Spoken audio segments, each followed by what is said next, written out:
Welcome everybody to the 20th anniversary celebration for DMC3.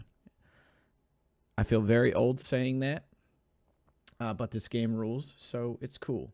My name is, as you probably guessed, DE Cosmic, and I have with me here Waifu and Moeter, who's going to be starting the day off, so let me head over to the proper scene here. What's up, gentlemen? How's it going? Hello. What's up? What's up, Waifu? I don't know if Waifu's here or not. Maybe he went to the bathroom or something. Oh, there he goes. What up? Hello. Hi. Hey. How's everybody feeling? Pretty good? Pretty good? I guess we're getting ready to get into things, right? I'm ready to see some blue guy. Ready to see some blue guy. It's been a while since I've seen blue guy. Same here. It's been a hot minute. All right, so Moeter, if you're all ready, I will count you down. Okay. Just let me mute myself on Discord. All right, sounds good, man. All right, chat. Whenever you want. All right, sounds good. Chat, I'm going to do 3, 2, 1, Devil May Cry, and I need everybody to say Devil May Cry if you feel so inclined when it happens. All right, so in 3, 2, 1, Devil May Cry. Devil May Cry. Good luck, man.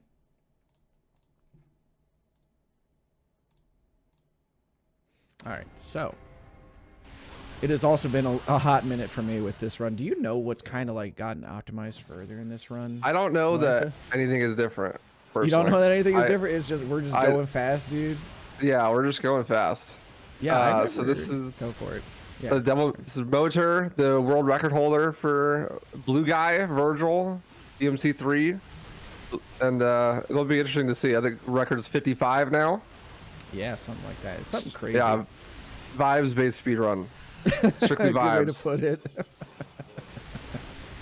Yeah, it's awesome. I remember the big turning point for this run really was when everybody stopped like buying the same amount of like Devil Trigger orbs as Dante too, and like I think we started going with what, like 5 purple orbs or something like that.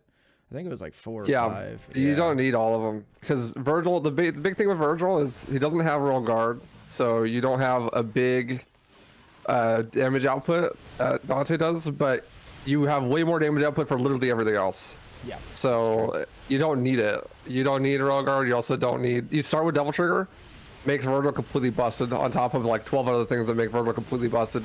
Essentially, Vergil is just completely busted. You got basically an MVC3 lobby, but the entire game.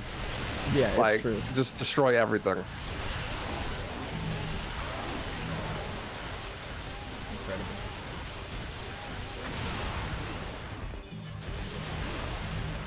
Yeah, Vergil, he doesn't have guns, but he has his summon swords, which he can shoot at literally all times. Moeter has minimized their application. Pause, champ. Oh, stream has ended. Uh-oh. Okay, that's funny actually. My game just crashed. Oh, your game just crashed. You got mission 2 crash on blue guy somehow. That's sick. I've never before seen. Like I said, Vergil a little strong. He literally destroyed the game. He just dive kicked the game and it broke clean in half. All right, I guess we're gonna start over then, unless you have a save from mission 2. But we can start over. That's just fine. Start over. Yeah, we can like start 1 over. minute. It's 2 minutes, bro. Who cares? Oh, game just crashed. What the fuck? Of that never course. happens as well. That's never happened before. I mean, it already happened before, but like at 3 hours into the game, not like 2 minutes. The wrong world record live here on DMC Speedruns. Okay. Game crashed, ban hit. That's what happened. All right, everybody can see it again. All right. So, yep. And 3, 2, 1. Devil May Cry. Devil May Cry. Yeah. So Vergil so strong he literally crashed the game. Blue guy is actually busted. Vergil starts with 3 different weapons, with the Yamato, Beowulf, and Force Edge and Yamato at the same time. And he also starts with Devil Trigger and his summon swords. The biggest thing about Vergil speedruns is that those summon swords can be done at any time. During literally any animation, you can be shooting the summon swords. So Yeah. I believe that Mo is going to be using a macro Yeah. to match the summon swords automatically for him, so his hands don't fall off in the middle of the speed run. I still remember the day that you were like, you know what? I'm gonna get sub hour today. I'm gonna stream for 12 hours, and you weren't using a macro at all. How Yeah. you still had like a wrist after that? I'm not even sure. I But- legit was like, yep, I'm never playing Vergil again because my hands are actually gonna fall off. I had a shoot bound to left bumper, and so I just That's what spam I left did bumper too, yeah. and all day, just hammering down on that left bumper. But yeah, now we allow to use a macro, so you don't have to worry about your hands literally falling off while running Vergil, which is nice. Yeah, it's pretty cool. I remember, because the thing too is that like, it's not as if the max firing speed for summon swords is even all that hard to hit. It's just the consistency of like having to just constantly do it too. Yeah, and So- you're doing that like while jump canceling, while doing all this other stuff with your other hands and whatnot. You see that he's shooting it all the time, just holding down that macro, but this is an unupgraded summon swords. So he's gonna get 2 more upgrades later that make it shoot even faster. And that's just like consistent DPS all the time. So he's gonna be holding lock on and trying to deal that extra damage with the summon swords as much as possible. You're also gonna see here he's doing some jump cancels. You start with Beowulf, and dive kick with Beowulf, as we know from the Dante speedrun, is completely busted. I think it does even more damage as Vergil. It does, yeah, So- especially because we get Starfall 2 later, I think, right? Yeah. Yeah, that's gonna So be... Ooh, I love Vergil, that movement there. That was great. that's really cool. Yeah, Vergil doesn't have roll guards, so there's gonna be no animation canceling. So like Stinger movement's actually pretty slow. So you're gonna see a combination of Stinger into like jump and then Shriek up and then dive kick for the movement there. Ooh, the JCs That to get was the multiple enemies sick, together. dude. That's sick. Good high time. Yeah, Vergil is way like DMC3 is an already really actions per minute heavy speedrun. Vergil is like twice as APM heavy as Dante, Yeah, it's which like, is actually crazy.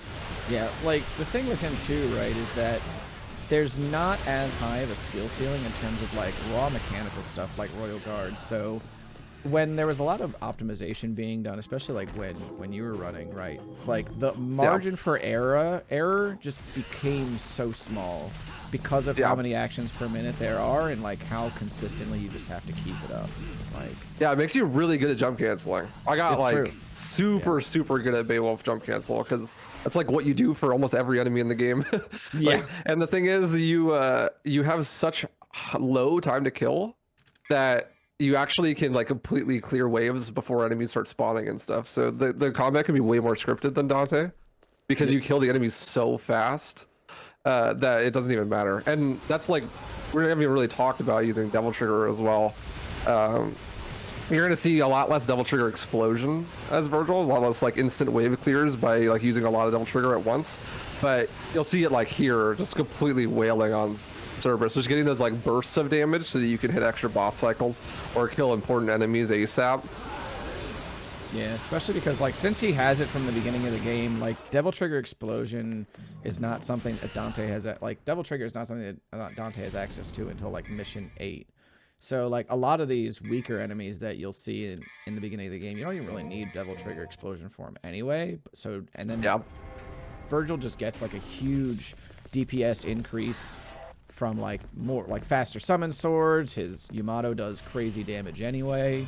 So it's like I think it's just relatively speaking, DTE is such like a niche thing for him by comparison, just because of You pretty much don't even use it, like maybe once or twice. But and the other thing is too, jump canceling builds a lot of Devil Trigger, and so you just get it back so fast that like you just especially the summon swords. So you see now he's bought summon swords level 2 and 3, and those things are just going absolutely ham they're going mode. Like he doesn't even bonkers. get over to the enemy before it dies to the summon sword.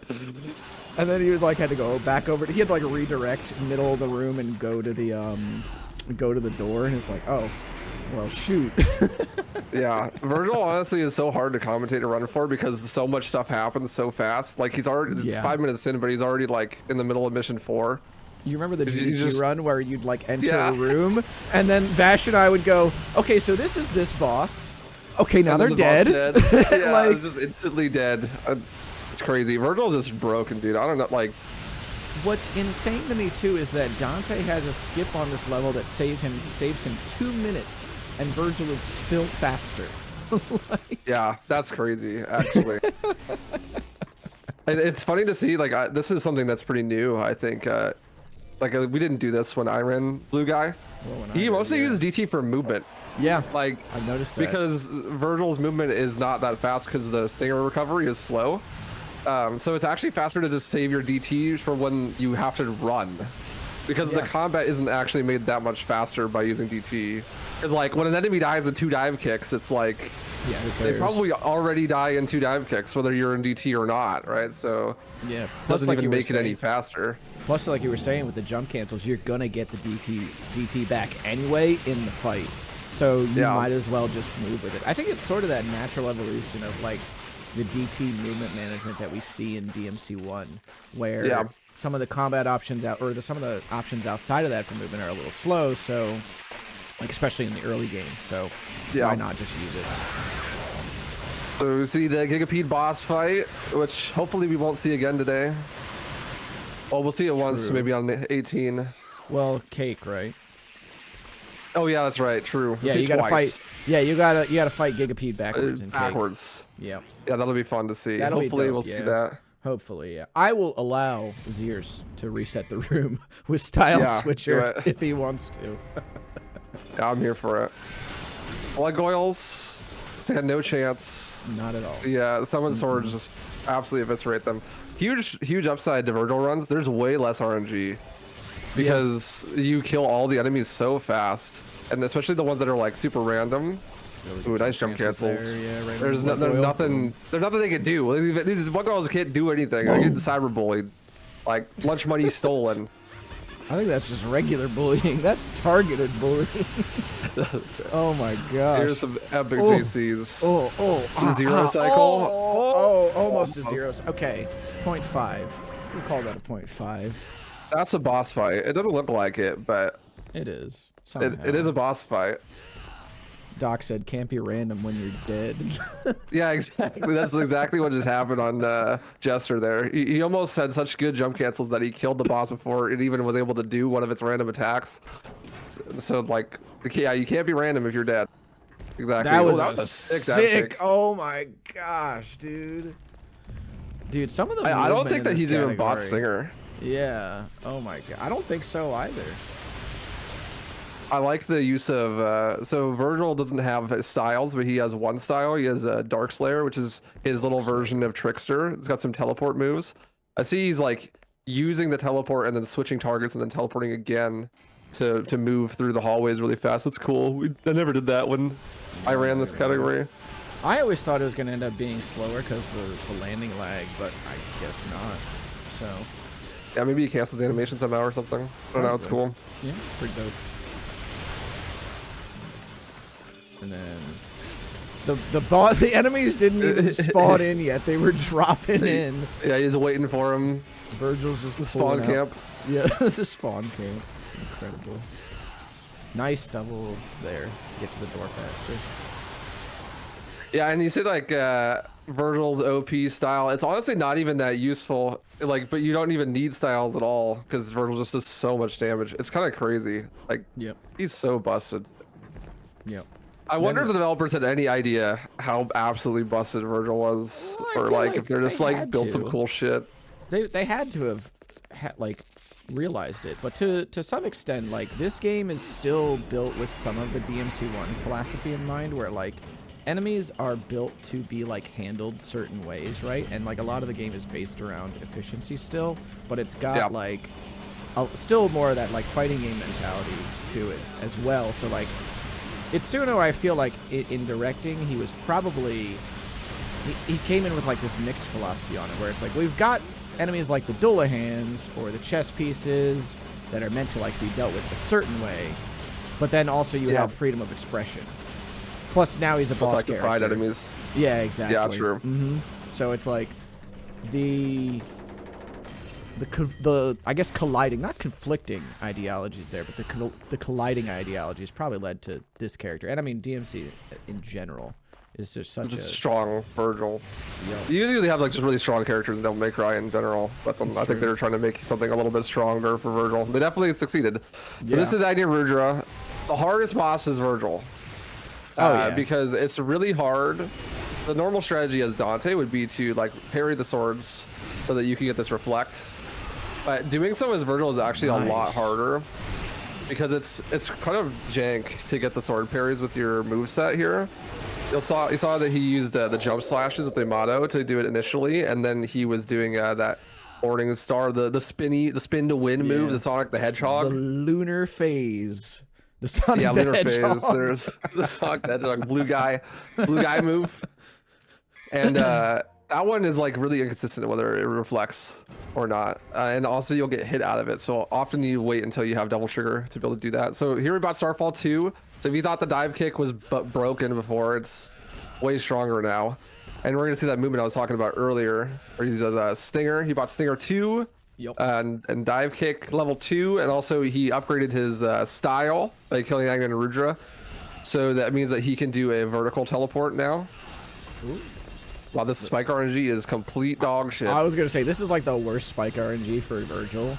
But probably the best if you're Dante, because if you had like level 2 guard here, if you like didn't do Giga Zip, then you could just air guard through everything, or air release. Yeah, but as Vergil, so you'll see that optimal movement being Stinger, jump, teleport, dive kick, because the dive kick's really fast, and you get so much height that you can clear a big amount of space. It's not as fast as like Dante's movement, but since you don't have the ability to cancel your Stinger animation, this is the best you got. It's still pretty solid though. I think that when you do have enemies in the room, he's going to be opting to Devil Trigger run instead. Yeah, probably. Oh, almost. That'd have been tight. All right, we're almost out of the filler mission. Fortunately, Vergil's filler arcs are quite small. All of his arcs are small. Dude's got no character development in the whole game or speedrun. Don't worry, we'll get another 13 threads on Reddit about who Nero's mom is, you know? That's what we need for the 20th anniversary. A 20th thread about who's Nero's mom. And then here this is the chess room. Thing. Yep, we're just going to pick up the Orcalan fragment, or Colin fragment. Vergil does not play chess. He's more of a checkers guy. So he just one size fits all solution here. Well, he plays chess and then he eats the other guy's pieces. Yeah, he's like, thanks for that, but I don't play by your rules. He's gonna pick up a holy water. We don't use as many of those in Vergil, but I think we still save most of them for Arkham. Yeah, I believe so. Yeah, just because like the thing is too with the holy waters on Vergil is that, again, it's a utility thing where the amount of DPS that this character does, if you use a holy water, you probably could have dealt that amount of damage anyway. Yeah. During the time it took the menu. Because you'll look at these greeds, these are some of the tankier enemies in the game, and it's like, what, 3 dive kicks? Yep. It's insane. And that's not even with DT. Oftentimes, really high level Dante players will be the only people that can get through like these greed rooms without any extra spawns. You could be like brand new to Vergil and you'll probably get no spawns. Like, you can do such a crazy amount of damage.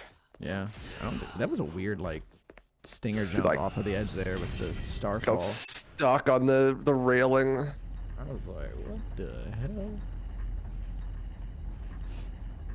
You'll see if he's not doing a dive kick jump cancel, then you'll see a switch cancel combo where he does like 2 kicks with Beowulf and then switches to Force Edge and then just 2 hits and then switches back to Beowulf. That's because Vergil can actually switch his weapons in both directions since he has 3 and he doesn't have guns. And so actually a lot of Vergil's tech is like figuring out which rotation of weapons you need to do and then rotating the opposite direction to get those back. You'll see stuff like it'd be faster to do like punch with Beowulf, switch to Force Edge, sword, high time, and then maybe like jump cancel with Yamato. There's also special taunts that you can only do with Yamato that give you like increased Devil Trigger from the taunt. And so like it's really important to know which weapons you are in the rotation. Try to focus on that. Or you just kill everything. That works too.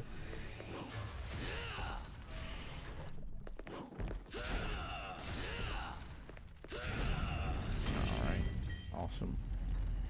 So now I think this is just the last greed room, and then we get to fight Reaper again for the second time when it becomes a normal enemy. Mini boss. Yeah. Mini boss into normal enemy. And then we'll get to fight Red Guy. Not Dante though. Not Dante. This is Red the DMC5. We fight Vante instead.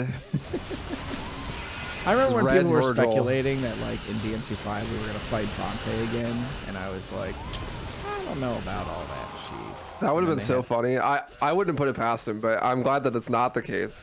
Yeah, I mean, I wish that there could have been like a Nero fight there, but you know, things happen. Budget. That would have been happens, cool. So this is also a difference here between Dante and Vergil, is that Dante is going to wait until he gets Beowulf much later in the game to break open his crystal. Vergil doesn't care. He's just Yeah, gonna you break get it more open here. orbs the higher your DPS is, and obviously Virgil's DPS is completely fucking busted, so it doesn't really matter when you get the orb ores. Yep. So Vergil has a stun mechanic where the amount of times you hit him affects how many times you're allowed to hit him. Like you only hit him like 13 times. Yep. Before he auto parries you and not just lets you not attack anymore, which is actually really rough for Vergil because his DPS is highly tied to like lots of actions. So you're gonna see Mo not doing any summon swords here because those summon swords were added to that hit counter, and he doesn't want to reach that hit counter early. He wants to do the maximum amount of damage per hit. So this is like very much like a Dante fight. Yeah, And you can this see is why it would give you a lot of JC practice. Yeah, this playing is one of, like, Vergil. this is one of the few rooms in the game where you're just not going to see any summon swords at all out of Vergil. Really good JCs. Yep. You can get going really, really fast with your JCs as Vergil, especially in DT. Because in DT and DMC3, you mostly you get a little bit of damage increase, but the biggest thing is you get just animation speed increase. And so like that means that while DTing for jump cancels does make you do more damage, it makes you do more damage if you can hit all the jump cancels. And the animation speed is increased quite a bit. So you're really cranking out the inputs there. Oh god, this jump sucks as Vergil. Oh yeah, it's Nice. terrible. That was good. Because he doesn't have guns to help him out. Oh, they skipped the Orbor here. Cool. Yeah, I'm not super surprised. You don't really need that much. You buy way more abilities as Vergil, which is cool because in Dante run you only ever buy Stinger. Yeah. But as Vergil, you got Dive Kick level 2, and also the Summon Sword upgrades, and Stinger 1 and 2. So that means that you don't really have as much money for stuff like Purple Orbs or Holy Waters, but you don't need them. So no no worries. not. This is also one of the rooms in this game that's I think is technically slower with Vergil because you can't free ride the enemy here. This has got to make up for some of it though. That Yeah, the that's true. Yeah, teleports. the So trick, it wasn't. I did not do that in my old records. Nope, I didn't do that in my runs either. We just kind of walked through. We were like, this is good enough. Just walking. Yeah, I'm walking here. I'm walking here. Vergil is walking. So this is the room that no one knows how it works. It seems like the retina in the center like sucks in orbs, and so the more orbs you give it, the faster it opens. But it seems incredibly inconsistent as to what actually caused that to happen. I think it's just like if you have a higher style rank when you kill an enemy, then they just drop more orbs. So Yeah, but you could like have a high style rank and kill the same amount of enemies and not get it to open sometimes. It's really weird. That's No, why it is in weird. Dante there's like a really scripted fight that you can do to make it so that it always works every time. And then if you do that fight even at all differently, it just doesn't work. But I think as Vergil, you literally just kill everything super fast, and the game is like triple S. cool. And yeah, so it's like okay, you're fine. Ooh, that Nice. was sick. That was good. Yeah, this is like very similar to some of like, again, the DMC1 routing, where a lot of the major time save you're going to see in this run after a point, right, is just going to be all the movement optimization that happens. Because, again, we talk about, like, this character does so much damage that eventually you're just going to land all the strats. And now you got to figure out, okay, where did I lose time on movement? That's going to be the big one. Yeah, it actually does come down to movement in a lot of ways, because you kill the enemies so fast that it becomes like kind of scripted at a high level. You're like, I'm just gonna kill all these enemies at the same time every run. Yeah, this is pretty similar across like pretty much all Vergil runs too. Is like in 4, right? A lot of the time save is done with like skips and just overall movement through the levels, as well as managing concentration, obviously. And then 5, it's pretty much mostly movement. And reboot is the same, because the reboot run has like pretty much all the combat routed out of it at this point. So. Except maybe like 1 or 2 fights.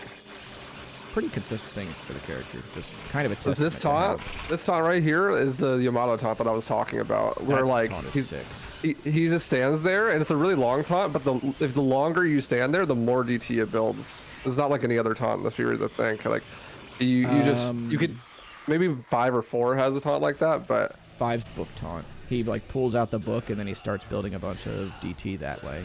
Oh, there you go. Yeah, I forgot about V. Shall I entrust it to him? And then built a bunch of people. This is just out here. This is the long distance, long term relationship taunt. It's like a 20-second taunt. It builds like the whole DT meter. But yeah, the longer you hold that taunt, the more DT it builds you. And you can taunt dead bodies in DMC3. So you can just like start the taunt and then sit next to it while the other enemies spawn in, which is what he was doing there for the spiders. And if you thought that maybe the spiders would have a different way of defeating them, because the spiders are really hard to jump cancel as Dante, not the case as Vergil. No.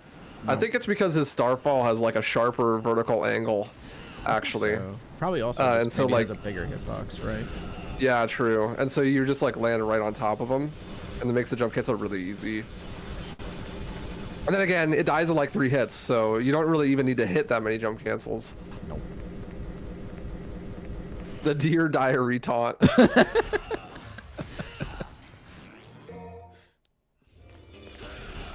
Diary, Mom said to go to my room, so I starfalled the door. This just was out of there instantly. Yeah, you see, like he gets like this dark aura around him. That's him just building up extra DT. Dante doesn't have any taunts like that in this game. Dante's DT management's much more about like using rail guard to build DT. Yeah, especially and like waiting for enemies to give you opportunities. That's like a lot about Dante's combat, is like taking advantage of the scripted parts of the combat to have the enemies give you opportunities and then capitalize on them. Vergil does not wait for anything. He's like, I'm here, spawn under my foot, and then despawn under my foot. Yeah, it's very like it's a lot. You have to be a lot more proactive in what you're doing with Vergil. Like Dante, I feel is like, obviously there's some proaction to it, but there's also a lot of just reaction. Because I mean, there's some like royal releases that you can do in fights that are like adaptive as well. But yeah, Vergil and a lot of the high level Dante like rooms come down to like, oh, this thing that happened that I wasn't expecting. Like, do I hit this release that like isn't scripted, and then how do I play off that? Yep. Whereas Vergil is very much like, this enemy spawns here, I need to kill him in this time so that the next enemy spawns, and then like everything is super scripted. Yep. What a bit unfortunate like hitbox there on the Starfall for Nevin, but this is one of the harder bosses in Vergil, I think, because the JC hitbox is really small for Nevin. So hitting those consistent dive kick JCs is very difficult, and you don't really have that many tools that are like super good for building or breaking down her shield. I say as he breaks her shield in 1 hit, but like, except for Lunar Phase, I suppose. You know, if she builds her shield back up, there isn't a whole lot you can do, especially if she starts moving, because the dive kick will track to where she was, not where she is, and then you'll end up missing, and it could be a bit of a meme. Still a clean, was that 2 cycle, I think? It was 3 cycles, but I mean, whatever. Still gaming. He's still gaming, yeah. He's that was still should easily be a sub 1 hour. Yeah, it was a sub 25 Nevin, so we chilling. Here though, we get to do everybody's favorite mission. Good old M10. delivery boy status. Vergil must deliver. Vergil must deliver. Has Vergil always been faster than Dante? I'm trying to think about it, cause like I don't think it was before we started running Well, it. Like yeah, so like I think 4 or that 5 years ago. I think I was the no, because I thought that White Lion made it faster, and then I continued to make it faster, and then you got sub-hour. And at that time, That's right. At that time, Dante was still in the 103s, I believe. Yeah. And so, but then no one really ran it for a while. Was there a moment? I feel like there might have been a moment where Dante was faster again, just because no one had ran Vergil. Yeah, and maybe it was when GigaZip was discovered or something. Yeah, I think it might have been when you got sub-hour for Dante. Yeah, that would have made sense, because I don't think anyone. Dizzy did some Vergil for a bit. Yep. And we were fighting for it for a second there. I'd have but to then check the GigaZip got found. Yeah, I don't know. I had to check the tapes because there was a point where Dizzy got like a 57, and I think you got also a 57, or maybe Dizzy got a 56. Not sure. Yeah, then I think no one ran Blue Guy for a long time after that. Yeah. I mean, it's pretty tough, in fairness. You know, like, yeah, true. Especially because it's like back then, there's no macro. Nope, no macro. It's tough. I mean, even with the macro, you know, there's only a difference of like a minute, right, between some of the non-macro times and a macro time. Yeah. No new strats really, and just optimization, man. Yeah, I don't even really think that there is a lot of new strats. I'm curious to see. I was wondering about this. Since I last read Vergil, we found this like wave despawns. It's like a completely new tech that like didn't exist. Oh yeah. We ran Vergil, but Vergil does so much DPS. I'm not sure that it even would save time. I'm not sure to skip a wave, because you'd have to set it up. So I'm curious to see if we'll see any of that from Bo, if that's even faster as Vergil to skip enemy waves. And we'll see that on this mission and also the next mission if it do be a thing. I'm not sure.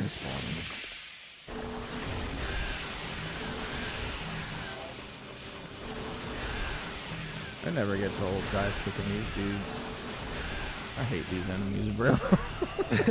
Everyone does. The old vape cloud, dog. The vape cloud enemy.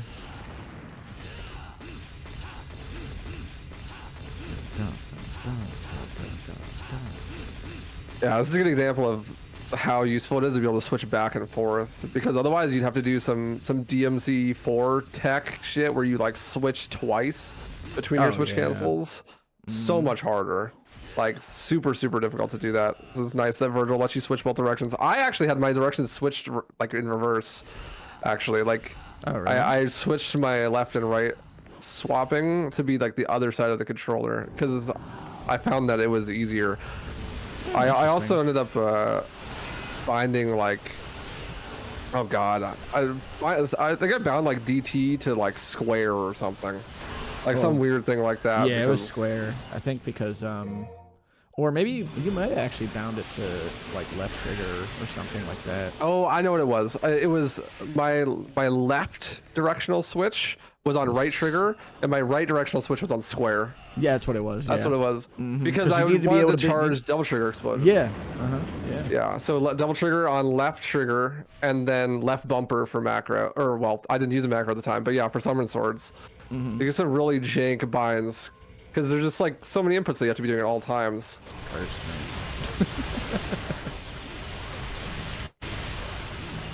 This is where keyboard players would reign supreme. I think actually you probably, if there was ever a DMC3 category that you could play really well on keyboard, it'd probably be Vergil. Because the big problem with keyboard on DMC3 is that you can't get precise look angles, and that really messes with your ability to do royal guard. But Vergil doesn't have royal guard, so that shouldn't be a problem. Yeah, it's like maybe this category or like heaven or hell, because I think that in heaven or hell they just use trickster, and there's some really cool stuff you can do on keyboard with trickster or something. Yeah. So here's the boss we were referencing earlier. It's Beowulf. I think there is a new cycle on this boss. Actually, we'll see if we can get it from Mo. You can get that same quick kill that you can get as Dante, but just by having purely good JCs. So we'll see if Mo can get it. No, Nice. but good recovery using the iframes from the teleport. Yeah, it was really To good. not get hit is sick. Yeah, I think Overkill Syndrome was asking earlier in chat if jumping away is the only way you can avoid damage with Vergil. And technically, I guess, because Trick is a jump, but... Yeah, it has iframes though. Yeah, so but it you has can just iframes. teleport through stuff. Yeah, it displaces him for quite a while, which is kind of nuts. Ooh, nice. So just in case you didn't think Blue Guy was strong enough, this level gives you unlimited Devil Trigger for the whole thing. So... Yeah, in case you wanted to see Vergil just unchained. Yeah, I don't think we're gonna see the despawn. Yeah, because the enemies all die before they even spawn, so it's like... Yeah, that's how you know a character is good, when a trick to fight less enemies is found, and it's slower for them. It's slower for them. White Orb Troll on Mission 12, dude. The classic. The classic. Yeah, you always get White Orb drop on 12. Actually dumb, because you have a limited DT. I have no idea why it does that either. I think it's because, ooh, nice there. That's a Vergil exclusive trick there. So what happened was he killed the enemies so fast that the game was like, oh, it's over, and just ended, even though the last enemy was still had to spawn. Oh, Because nice. there's a brief moment where the everyone was dead except for the final enemy, and so the check ran to be like, oh, we killed everything, because he killed everything else so fast. So you just skip that last enemy. Huge time save. He's like one dive kick. Crazy. Hey, But I mean, it's a second to take those.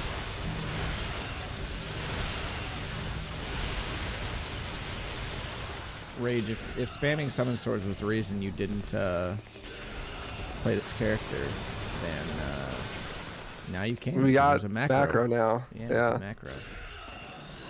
Just go burr. Brr. I honestly think even if there were skips as Vergil, it probably wouldn't even be faster to do them. Like, you just destroy everything. Look at this Vanguard's just gonna get bullied. I mean, the thing too, right, is that skips in this game are limited to a degree because you can only skip really like per room, as far as we know anyway, because that's all that's, again, as far as we know, loaded in. It's Good different Lord. with a game like, gosh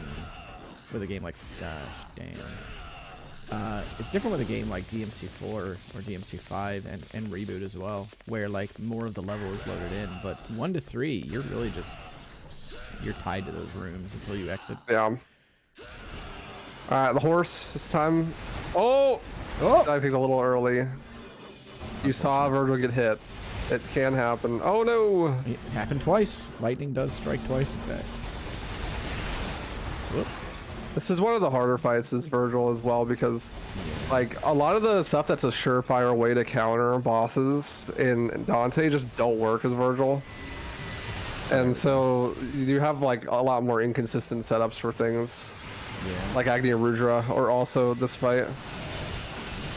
God, look at the size of the hitbox on that Yamato area slash. It is so big. That is crazy, dude.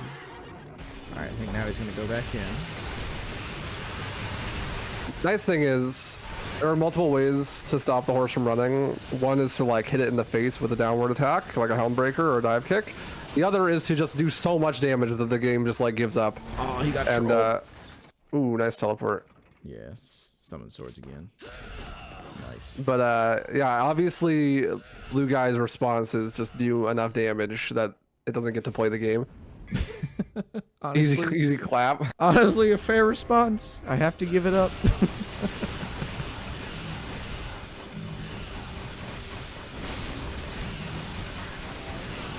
Rare DT explosion. Very rare. This has got to be one of my favorite missions in the whole game, dude. Both at like casually and Pretty as a speed run, it's so fun. Like, That's gonna be a good explosion. Yeah, ooh, that was sick. Does he get the orbs up here? No. Okay, I didn't think so. That's gonna be on the test chat. Do you get the orbs at the top of mission 13? That one archway. It's like 3,000 or something. It's a Somewhere. lot. It's pretty substantial. If you don't get yeah. it, you don't S rank. And Dante. Even if you play really well. That's kind of nuts.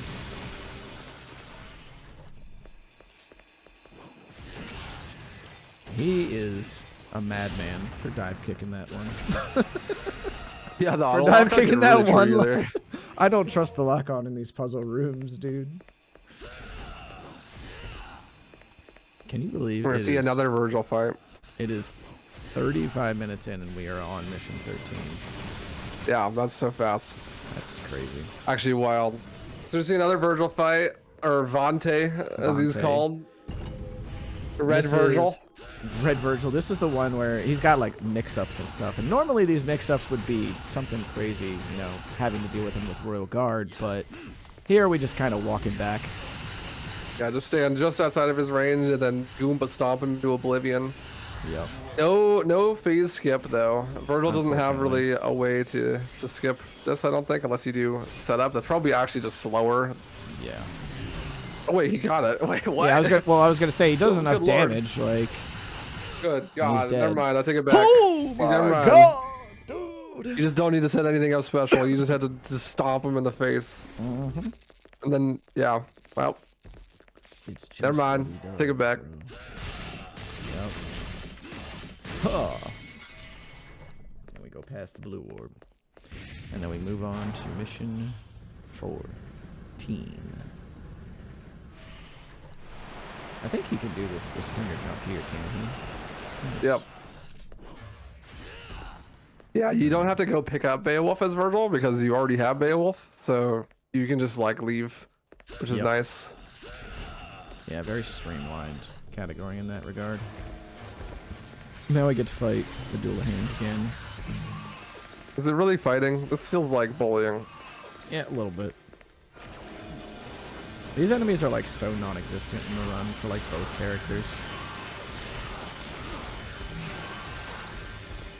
Until they do this, where they just back up. Yeah, and you don't have a good counter for that No, as no, Vergil. no. It's like As maybe if Dante, you would had- like jump guard, but Yep. yeah. Yeah, maybe if you had like, I don't know, rapid slash or something. I don't know. But who's gonna buy rapid Maybe. slash?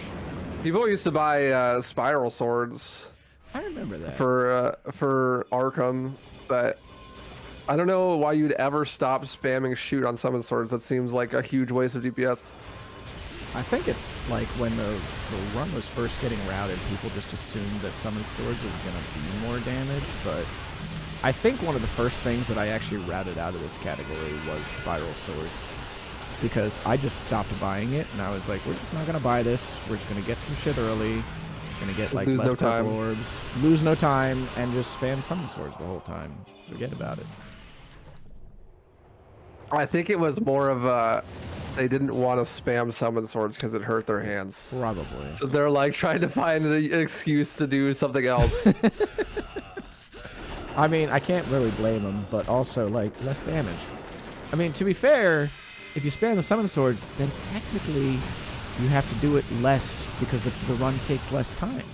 True, So, actually. You know, Real. right? That's true. That's 100% true. Can't be argued. Did Vergil just say that's wrong? No, he said what's wrong. I thought he was debating you. I thought he said that's raw, and I was like, that's true. It is He said that's raw. That's real. Yeah. He is Gordon Ramsay. He's cooking for sure. This is the hardest combat encounter in the Dante run, I'd say. And as Vergil, it's over in an instant. Do see some DTE usage Maybe here that's though. why Kyrie's mom didn't want a second date. It's over in an instant. They're left with some quarter demon child Well, and no child support.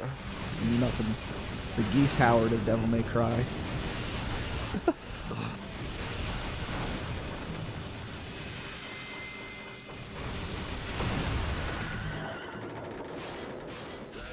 I thought he was about to walk into that blue orb fragment, but then he proved I me did wrong. too.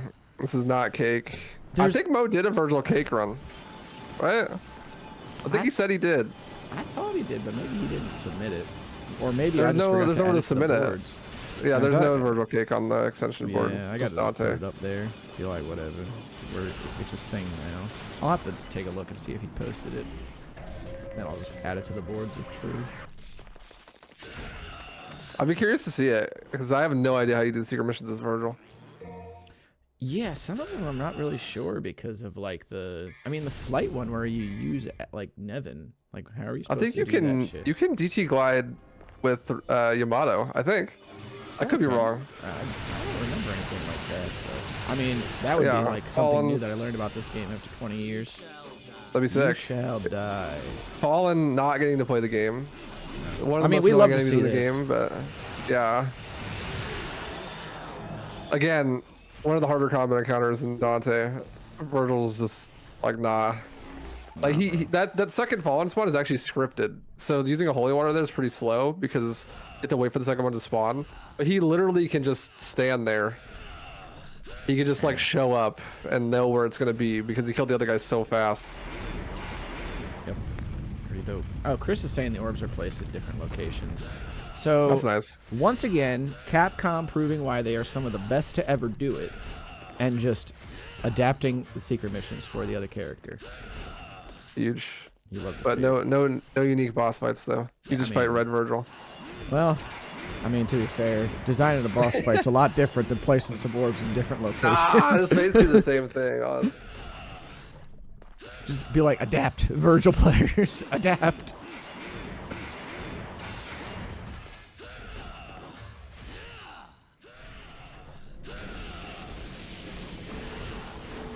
Here we are on mission 15, everyone's favorite level.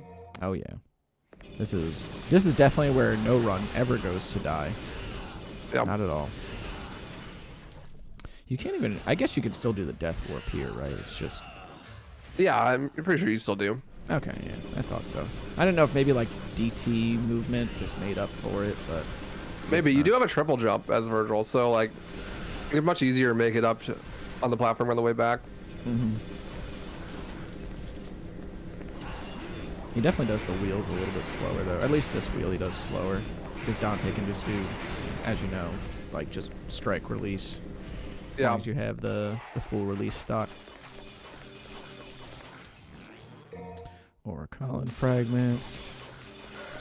This is actually, I think, one of the cooler levels tech-wise, because I mean, we talk a lot about like how some of the coolest parts of speedruns are the stuff that's not happening, and like in this is like one of the, I guess, one of the only skips in the game that we don't even really consider a skip because of how long we've been doing it, where you just don't have to do the last fight against the spiders on this mission. Yeah, there's like a big spider, like a queen spider and a couple of baby spiders that you normally would have to fight on this mission, but by doing these dials in a specific order, you just completely circumvent that room.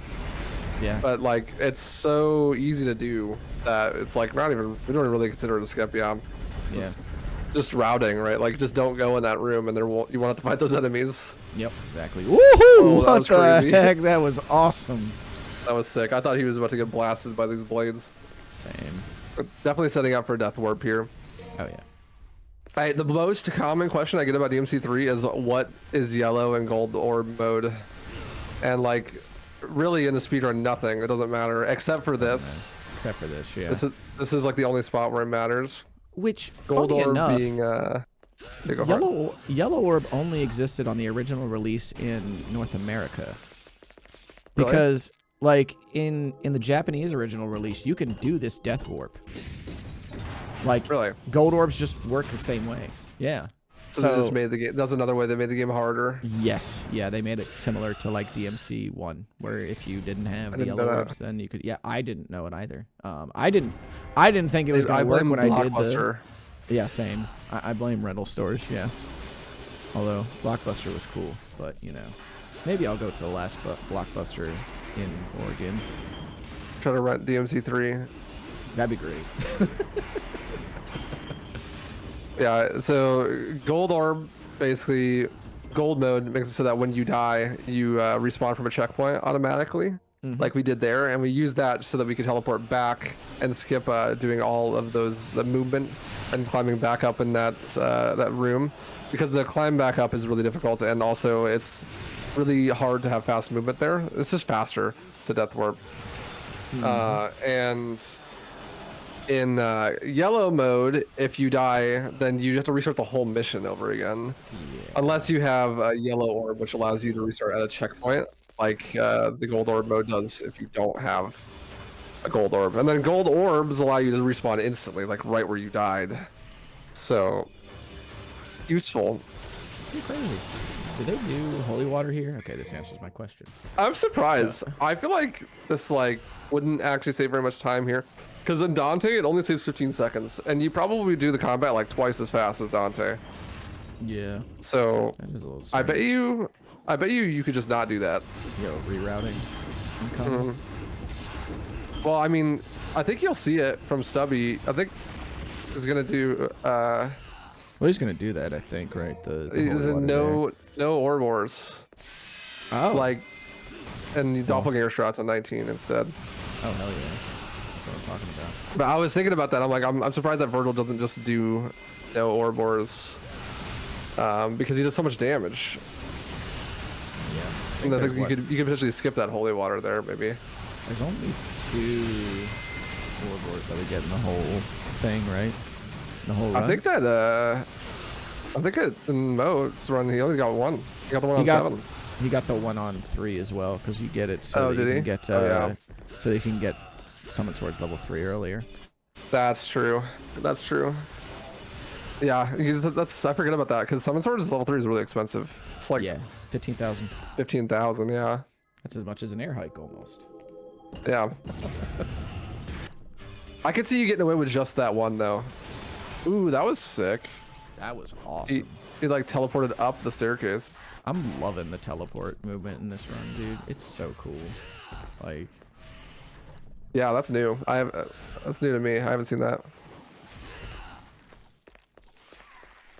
and then Well, Vergil's on his way to go beat up Lady. It was never a fair fight, even in Dante, but Vergil's Vergil on much less so. Yeah. All right, let's see what he's got. Boom, boom, boom, ba, ba, ba. Okay.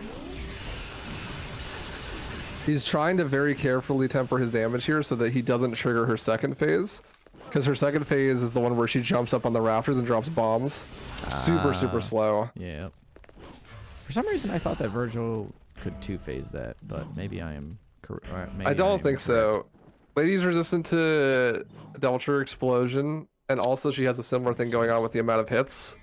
So it's like, you can't really just stuff her face with your foot the same way that you can some other enemies. Makes sense. Vergil's worst nightmare, platforming. I mean, There it is. Commentator's curse. This room takes longer than some of the boss fights in the game. Honestly, all of them, True. probably. Combined. Combined. Oh no. No, Vergil moment. No, Vergil. How boring. How boring. What a good thought. True. Accurately describing the room. Although I like this room a lot with Trickster. I will say that. It's cool with Trickster. And what a pace change. I'm like, ooh, that was There we sick. go. That What was a pace change. This runs like 1,000,000 miles per minute the whole time. And then he's just like waiting for these cubes just sitting there. Yeah. Well, here I am.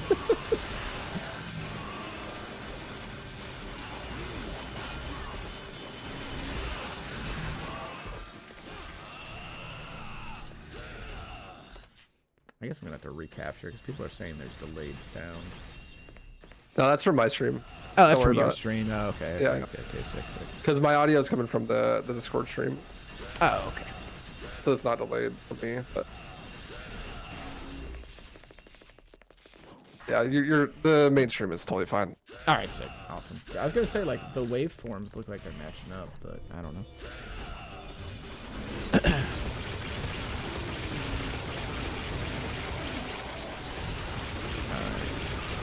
Dang. Vergil was getting messed up by his own lack of range there for a minute. I know, the uphill Lunar slope phase? doing him dirty. Lunar phase was like just missing. I'm like, Okay. Ah, yeah.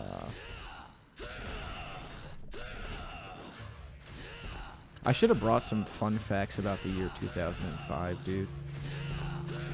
But 2005 was a banger year for video games. Let me just say that. I don't remember it, man. I was 5. I was 15. So. Damn. Yep.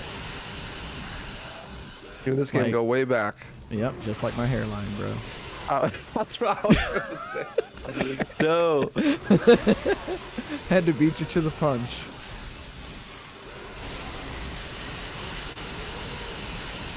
Good 2005 was lord. goddamn.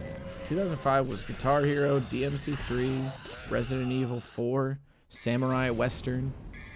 What else was? I love was- your taste in games because you like list all these super huge AAA games that are like monumentally famous, and then you're like Yeah, right. Samurai Western. Yes, sir. Throw that one in there. What else was there? Need for Speed Most Wanted, Prince of Persia: The Two Thrones. Yeah, God, what bangers! Good lord. Let's see here. Mario Kart DS, Shadow of the Colossus, the Oni-chan Bara, Gears of War. Gears of War, And God of War I 1. think. Oh, God of War 1, yeah, God of War 1. So that holy water there makes it so that the king chess piece is instantly vulnerable. Because no matter how fast Vergil kills all the other enemies, the king is the one that matters. So you use that holy water to instantly make him vulnerable. Yep. Move on to Mission 18's Boss Rush Room, which we will see a lot of later. But in these first 2 runs, we are going to be doing only 3 of the boss fights. We're going to be just doing Cerberus, Agni and Rudra, and Beowulf, since it's the smallest Honestly, circle that we can make. a really bad selection for Vergil, as like Yeah. Beowulf and Agni Rudra are both 2 of the hardest boss fights for Vergil. Cerberus, on the other hand, is completely just destroyed. But We're going to get take the dog out for a walk, put him outside. Yeah. Tell him to roll over real quick. Yeah, good lord. I like this too, because he's going to be able to just get a bunch back there. Yeah, I think we're gonna see an Agni and Rudra holy water set up, because I think Oh, the holy water yeah, does that's so damage, and then also causes them to do a scripted attack at the same time, and so that's gonna let him be able to clash instantly. But he's gonna do Agni and Rudra last because of that. That might actually be my favorite strat in this run, but I'm not going to say It's much really more cool. until it actually happens.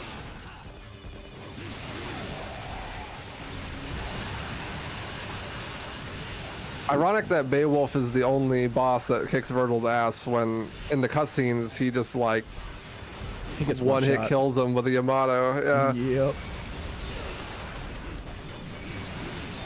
And also because like Beowulf is, I believe, weak to Yamato, like because of its dark element. Yeah. Don't matter though when your JC hitbox is small. It's true. Apparently 2005 was the first time the term rage quit appeared. Ain't no way. That's kind of monumental. Correlated with the MC3. True. Maybe. All right, here we go. Let's try to sick. Stands between them, so that when he does the holy water, that'll bait them into swinging at each other, so they'll clash. Ooh. That's so cool. Easily my favorite strat in this whole run. Yeah, me too. Easily. That's really cool. The holy water doesn't even really save time because of the damage, but because it sets up them both being down at the same time. Of course, the damage helps though. Oh yeah. Also, the beautiful setup there by Mo to just stand in the spot where the teleporter was and taunt. Like that was some confidence, dude. To immediately. He's like, I just, know where it is. I know Locked in. exactly what it is. All right, so we are moving into the last couple of missions here. Again, here we only bought 4 purple orbs, which is half the amount that Dante usually buys. Yeah, the Devil Vergil- Trigger explosions aren't really used as much. Not at It's all. actually, it takes so long to charge it up that most rooms are over by the time it's charged. Yep.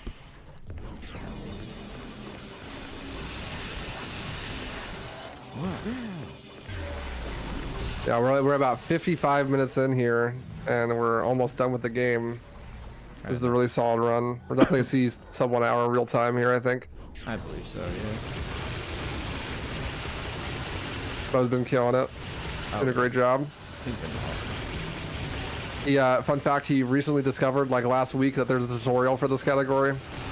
He already had record for it, but, you know. Maybe I can learn something. Yeah, he's like, whoa, waifu, I've just found your tutorial. Hilarious. I mean, that's just kind of a testament to how much you can absorb just by watching runs of the category. Yeah, I think there isn't much like obfuscation in Vergil. Like you just kind of get what you see. Yep. Right. There's not like some like hidden behind the scenes tech that they're doing. It's just, it really do just be do the Playing inputs. the game. Just do the inputs, forehead. All right, here we go. 5 water, Arkham. holy water Arkham. So he's gonna be going down soon. Big thing with Arkham is he has these phases where he goes underneath the floor and then you can't hit him. And you have to fight these dolphins, or people like to call them slugs. You want to avoid that as much as possible, so he's gonna be doing that. And boss down. So now we head GG into the with last that. fight. This is gonna be a 3-phaser, but Vergil just really destroys Dante. Gonna bait the attack and then do some good old Goomba stomps. Yeah, 3 sets of Goomba stomps, and he's gonna be tempering the damage here so that hopefully he will skip Vergil's, Vante's, I almost called him Dante, his DT phase. Yep. So he wants to kill him here. If he gets away, then he's gonna DT, lose a bunch of time. No one can escape Vergil's foot though. And time. Ridiculous 56, 59, baby. GG's. Woo! Great work, Mo. Fantastic. Awesome 56 job. real time. That's That is really fucking good. Holy crap! Where does that compare to the record RTA? that's faster than real time record RTA. Is this record? Did you run on a timer, Mo? No, I didn't. You probably should have. I feel like something happened here because, well, or maybe Because just your real something- time in your record is a 59:40, and you got a 56:59. I paused in my. Oh, you record. paused. Oh, Okay. Yeah. Yeah. Well, that's RTA record. Yeah. GG, dude. Really That good run. was crazy. Yeah. Oh my Good God. shit, man. Awesome stuff. You have anything to say before we let you go? Again, awesome job, dude. Thanks for doing this. Yeah, you did great. Good job. There were a few things you said, but I was in the middle of a run and I forgot. So no, unfortunately, I don't have anything to say. Well, thank you The again, man. tutorial is true. Like Waifu's tutorial on Vergil is pretty good. Well, I mean, he's explaining his run, but it's still pretty valid. It's old. Can get a good old, time yeah. with that one still. But watching runs on the leaderboard is good as well. To be honest, just Yeah. learn from the other players and you adapt. It's fine. Awesome. But yeah, that was nice. That was very cool. And thank dude. you for having me. It was an awesome experience for me. Really nice. Shaking at the beginning, and then Cosmic forgot to defend me on Discord, and Oh, like the my commentary were actually chilled me down because Oh, you guys okay. were saying stuff. I was like, yeah, okay, it's it's just business as usual. It's fine. Yeah. Absolutely. Yeah, my bad. I forgot to deafen you, but also Yeah, I'm just gonna it's blame. fine. I'm Turns gonna out blame good, that on there actually. being like a deafen icon in the bottom right corner of the screen, and I also didn't want to do that, so I didn't want to show that the Yep. whole run. Anyway, But yeah, yeah, thank you for having me, and good luck for all the other runners. Hope they have good runs as well, and everyone watching having fun as well. And yeah, catch you guys another time then. Later, man. GG. it's GG's, man. See Take ya. care. Bye bye. Thank you. Bye-bye. So, welcome back to the 20th anniversary celebration for the original release of Devil May Cry 3. Once again, my name is DE.COSMIC, and we got Stub here to run Dante Any % normal. What's up, Stub? How's it going, buddy? Going great. Awesome. Gonna do my awesome. best to show off the run for I everyone think- with the 20th anniversary. I think you will kill it. On comms Yeah, today, you're gonna do great. we have a waifu again, but I will be shutting up for the next hour or whatever it is, and Banhit and Yang will be taking over. Hello. What's up, y'all? This whole thing, by the way, is in part thanks to Yang, because she went into my DMs and was like, "So DMC3 is turning 20 like in a month. Are we doing anything?" And I went, sure." So then we threw this together. So thanks for the idea, Yang. I appreciate it. Yeah, Hell just yeah. to be clear though, all the effort was waifu and Cosmic. I just This is true. put out the idea. So. It's true. Yeah, the idea I didn't was do all shit. yours. Yes, because famously after announcing this, Yang said, "And I got out of doing any work for it." So, yeah. Living the dream. Living the dream. It's not even true though, because you're here commentating. That's so- true. You did get to do some work. So I mean, if this counts as work. it does a little bit, To an All right. extent. But we'll get into it now. We can stop bantering. Yeah. Oh, we can go on forever. Anyway, so I will count you down, Stub, and you'll go on Devil May Cry. Once again, chat, as always, we're gonna do the good old 3, 2, 1 Devil May Cry. If everybody can just say Devil May Cry along with me when it happens, that would be great. I'd appreciate it. So in 3, 2, 1, Devil May Cry. Devil May Cry. Devil May Cry. Aye. Good luck, Stub. So we have DMC3 any percent normal. We got Stub running it, who just very recently got a new PB and is in 4th place 3 days ago with a 56-47. He's the 4th person to be in the 56 club. I am excited to see some fresh gaming. Very nice, very nice. This time we get to see Royal Guard in action as well. Yeah, the Vergil only had one fighting style for that last run, Dark Slayer, but Dante has a couple. He's got Royal Guard, Gunslinger, Swordmaster, Trickster, Doppelganger, and what's the other one? Quicksilver. That's the one that we never see. Yep. In this run, you're only going to see Royal Guard for like 99% of it, and then now famously we'll see a little bit of Doppelganger near the end. Brand new strat. Be very cool to see.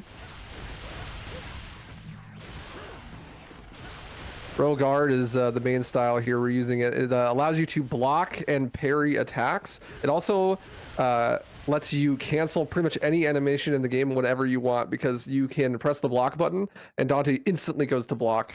It doesn't really matter what he's doing outside of that. There are very few animations you can't cancel. And that's actually early on the biggest use of it, is where you're going to be using it to cancel animations, doing a thing called slash canceling, where he does 2 slashes and then cancels the animation so that he doesn't do the 3rd hit that knocks him away, and he can loop combos a little bit better.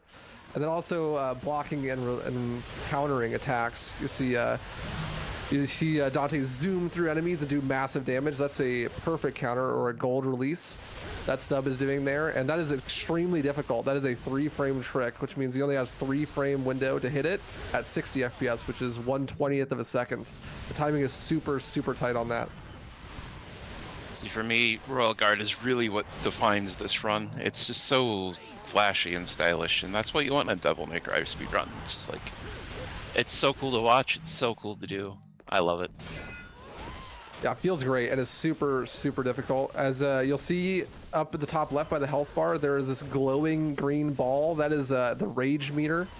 As Stub successfully blocks attacks, it's going to start glowing and charge up damage. And then when he does a release like he did there, it's going to do extra damage. And it does more damage the more that you charge up the rage meter. Right now, he starts with level 1 Royal Guard, so he can only charge 1 ball. But he'll get up to level 2 later, where he'll be able to charge even more. So you're going to see him going for as many of those gold releases as he possibly can, trying to do massive damage and group enemies together, while also canceling his animations to be able to do the right amount of knockback that he wants when he wants to.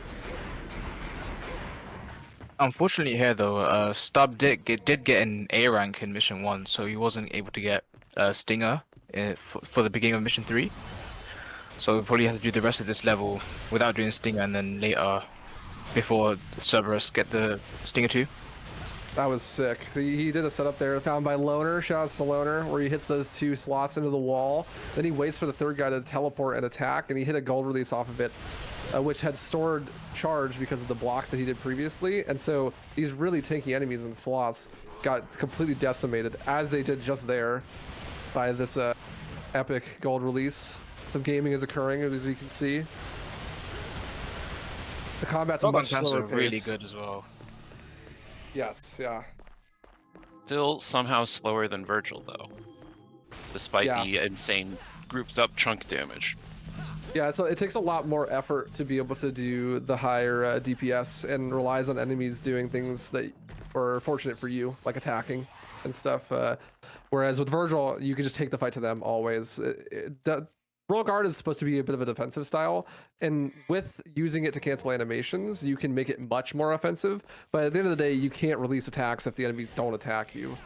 So a lot of the times, the Royal Guard like blocks and releases that you're gonna see Stub do here are gonna be stuff that's scripted at the start of a fight as enemies spawn, because enemies almost always instantly attack you as they spawn. Then after that, it's random. Anytime you see him block or release an attack that happens like during the middle of a fight, that's almost always adaptation. It isn't planned for, which allows for a lot more like really cool freeform moments where your like reaction time and your personal skill at Dante's combat in particular, it really gets to shine, which is super cool about this category. Good fight. Nice. Yeah, that was basically a perfect Cerberus fight. Huge on the building of the guard there, and then the release on the headbutt. Stub did grab a orb ore, and that was just to make up for the orbs that he lost on the S-Rank on mission 1. He shouldn't have to collect any more orb ores for the rest of the game. That's a really recent development. If he had gotten the S-Rank on mission 1, he just wouldn't collect any at all. Now with the addition of Stinger 2, that'll be Dante's main movement for the rest of the run, and with the help of Royal Guard, he can cancel the recovery animations, then go straight into Stinger again.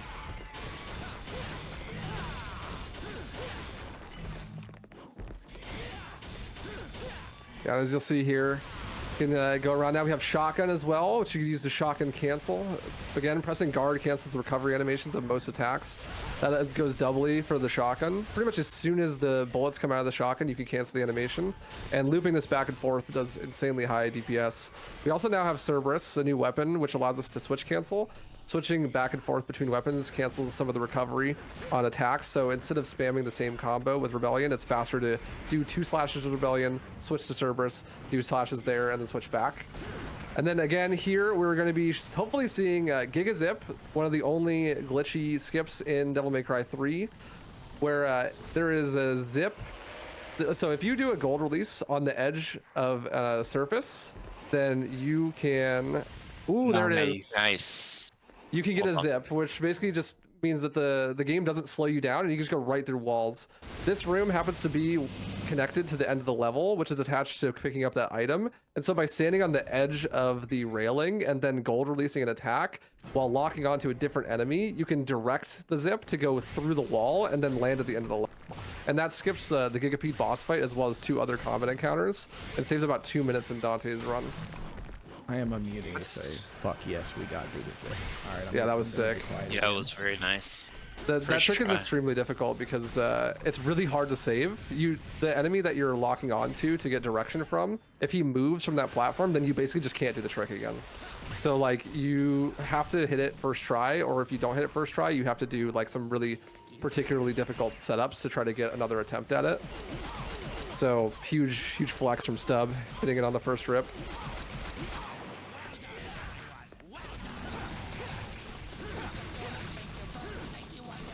This will probably be the only Jester fight in this run. Yeah. So, yeah, just simple slash cancels and trying to get the health bar down to 0. Not too hard of a fight. Hoping that the RNG is good as well. Because some of the patterns are horrible. You can't do enough damage to kill him in 0 cycles like you can with Vergil. So you're almost always going to get 2 attacks. I think that Stub here actually got perfect RNG, which is the circus attack in the center, because it's longer. If you have really good shotgun cancels on the in-between phases where you can do massive damage, then you can actually kill him before he does a second attack, which he almost did there. The combat is much more difficult and technical, but less actions per minute heavy in Dante. So in Dante, you're going to see stuff that like requires a lot more timing and some more like technique. but it isn't as like mashy. A lot of it's more about like timing your inputs correctly and doing the correct attacks at the right time, as opposed to Vergil where it's like just like dive kick, dive kick, dive kick. It is really nice watching like the really high level players, watching them clear out rooms. They're just putting on a clinic, really. It's like they know every little thing and they just make all the randomness look so intended. Yeah, you I'm can always- eliminate a lot of the randomness if Yeah. you do the combat the exact same way. But the earlier in the game that you are, the less damage output you have, so the more random stuff is. So like these earlier combat encounters are much harder to control. There's a lot more stuff that can happen that's just like not in your ability because you just don't kill the enemies fast enough to shut down the conversation. They'll change though as we get Devil Trigger and other weapons. You get more and more control, there becomes less and less randomness. Yeah, typical Capcom game structure. I fucking hate this elevator. I love this elevator. Makes me mad. I lost to Simateus in the Peak of Darkness because I accidentally fell off this elevator. Oh, okay. Yeah, we that had was beef. that was dark. That was rough. Salty about it still, but it's okay though. No grudges. So, yeah, no, totally. Smiley face. So, classic Capcom elevator. There's too many enemies on it at once. It'll fall back down. And so you're trying to avoid that. Really easy to do so. You see Stub building some royal guard here because you're basically just waiting. And that can be really useful for the boss. He's also trying to build orbs. By using Cerberus, you can hit all the enemies at once, which really builds style really fast. And the amount of style that you have dictates how many orb drops you get. So having a triple S rank makes the enemies drop more orbs. Now we've got Clink and Clank here. It's a really good release. That really saves like so much time. Unlike Vergil, Dante has a really consistent way to counter those attacks. We're actually doing a release, but intentionally really early. He's doing it as early as possible so that the empty release is what parries the sword. If he does it too late, he'll accidentally gold release, which would do more damage, but it'll send him flying through the enemy and make it harder to keep them comboed back and forth. See, this is Oh, where I no. always had the skill issue. Oh no. It's the one time I could ever do a gold release when I'm not This is when supposed you to. don't want to. Oh, okay. Okay. That save. The Agni Rouge boss fight there, if you kill one of them and the other one gets away, then there's a 20-second long unskippable cutscene that plays where they combine and he gets some extra movesets and stuff. Really slow. So it's really nice that he got the kill there before they could combine. And much more health as well. Yeah, they become way more tanky. Yeah. I think they don't stun as like into anymore either. Yeah, this one's like 4. It's actually one of those instances of there's difficulty adjustment in this game where if you die, things get easier. And with Agni Rudra, you need to reflect their swords twice on normal to get them to lose their sword. But if you die, then they only need to be reflected once, actually, which makes the fight infinitely easier if you are dying.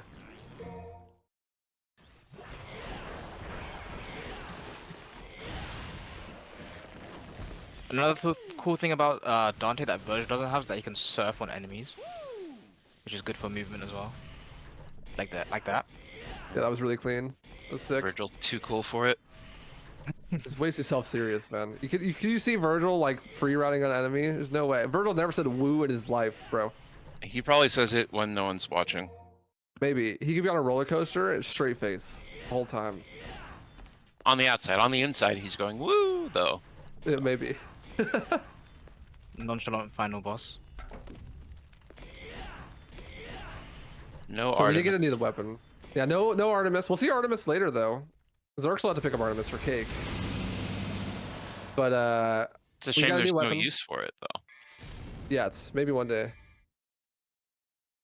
We got a new weapon. We got Agni and Rudra, and this is where the pace of the game is going to change a bit here, as Cerberus doesn't really have any good DPS. It's more like crowd control weapon. Agni and Rudra has some really good DPS on the jumping attack, and if you jump off of enemies' heads in this game, it resets your animations, called jump canceling. And you can do this to loop the aerial attack over and over again. And because it is an attack that does massive damage and you can loop it like that, that's going to be our highest DPS for now. The downside to that attack is it sends enemies flying. So if you are doing it on enemies that can get knocked back, then they will get knocked back. Thankfully, on this mission, there are a bunch of enemies called greeds, which don't have the ability to be knocked back. And so you can just completely eviscerate them with jump cancels at Agni Rudra.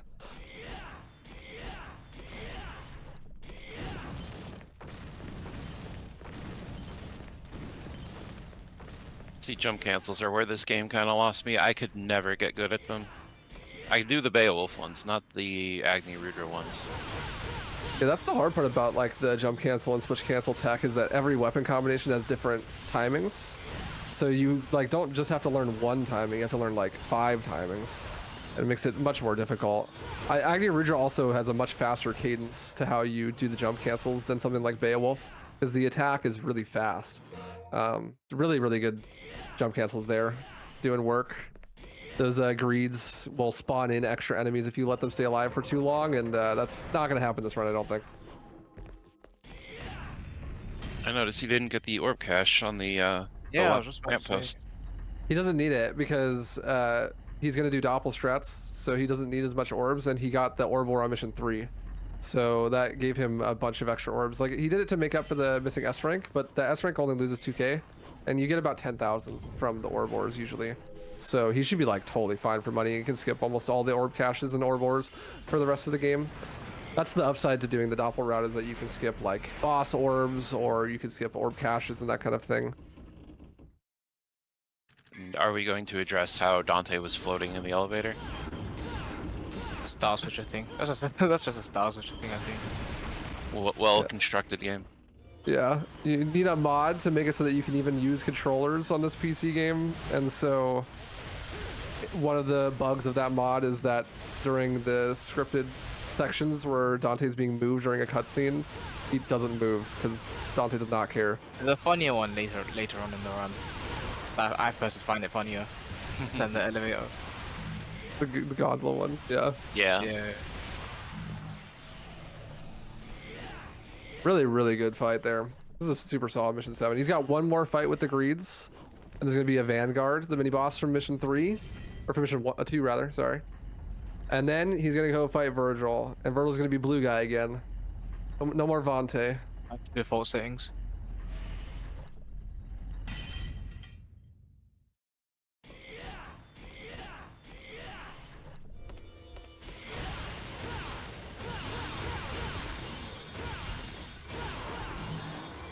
Oh no, the stripper pole.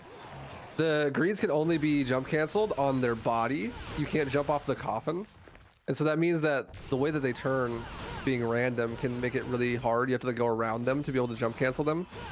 And that pole right there, if you attack nearby it, Dante like swings around on it and goes, woo! And you can jump cancel that off the greed. And so sometimes when you're trying to jump cancel that greed, he'll like turn towards the pole, so you like have to interact with it. And then Dante jump cancels while swinging and goes, woo, woo, woo, woo, which is hilarious, but also super slow. And it does Very no annoying. damage.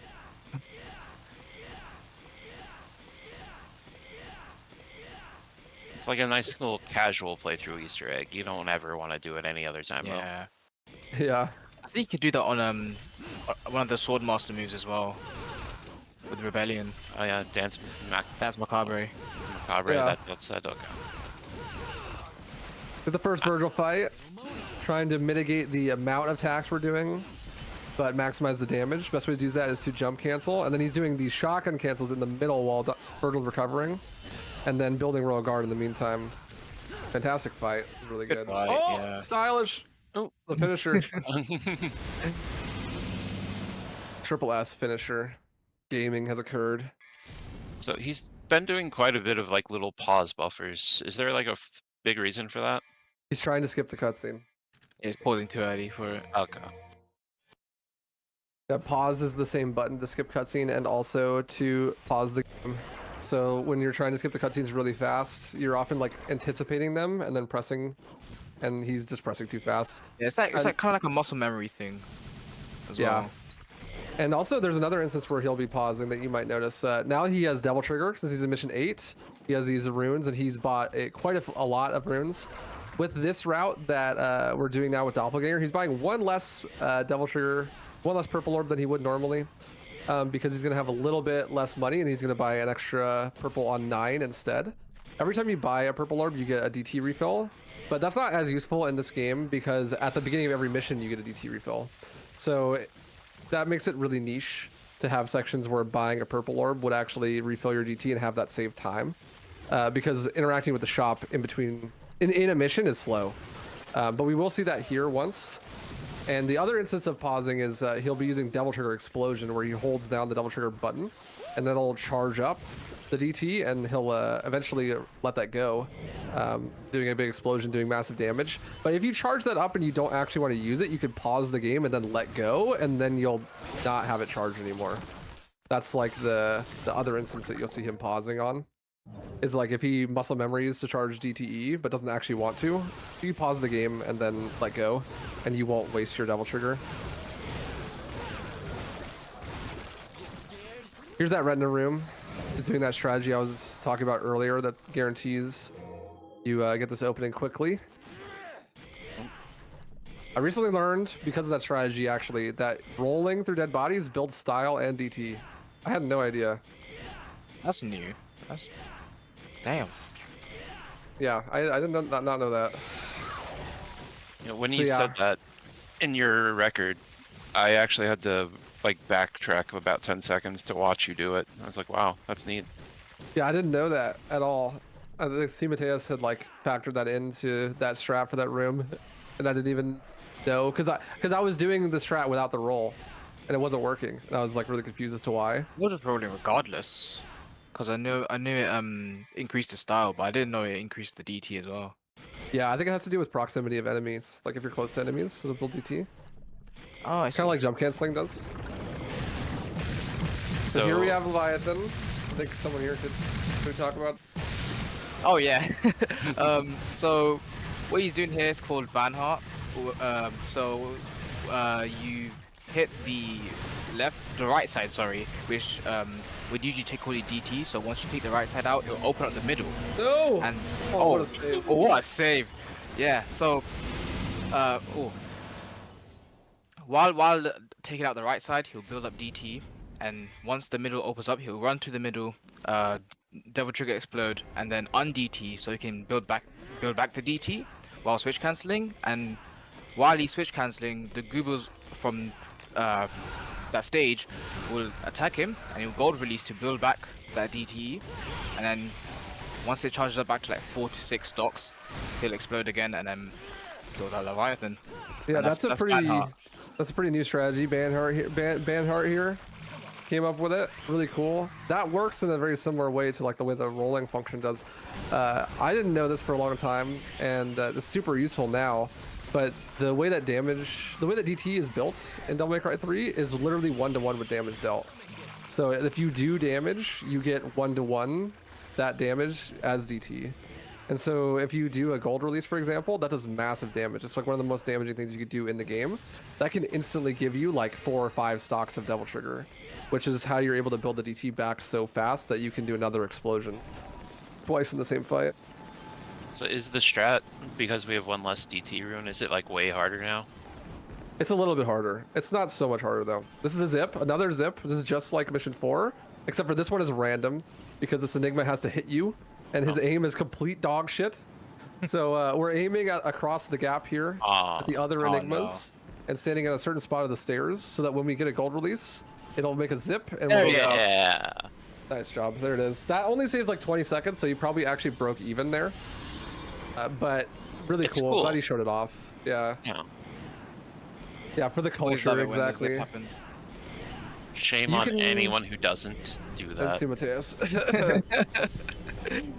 But you can actually pretty much guarantee that you'll get a good zip as long as you have DT going into that room. If you have perfect movement, that first attack from the Enigma is almost always going to hit you. And I think that's because you're moving. And so like the Enigma is more likely to hit you when you're moving. It's like it just aims better. And so that first hit is more likely to get it. If you miss the first one, then it's pretty rough. Here see Stubby fighting the spiders. Spider is much more annoying to fight as Dante. They like to really jump around, and the jump cancel hitbox is hard to maintain. You're gonna be seeing, this is the most random mission in the whole game, easily, and it's because the spiders do all sorts of crazy shit and you can't control them. You have potential to have some insanely fast fights. You see he's blocking the door here to get release, and then hopefully he's trying to get it so that the door will attack him and he can counter it and kill all the spiders at once. The fastest possible strat there would be to have all the spiders near you and then release the door and kill them all, but it's super unlikely. I think like even in world record pace runs, like even my best mission 9, I could probably save like 30 seconds on this mission just from spider fights alone, because you have to get super lucky for those encounters. This is like the make or break run in a world record pace run, easily, because the spider fights and also the zip. It makes it so there's like almost a whole second of time save here that's almost completely random. Again, though, like the better you are, the less the randomness matters. Like you can adapt and make things work even if you don't get the best possible luck. But still, like, there's only so much you can do on this mission.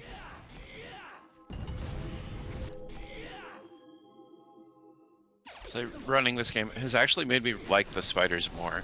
Just, I don't know, there's something about them.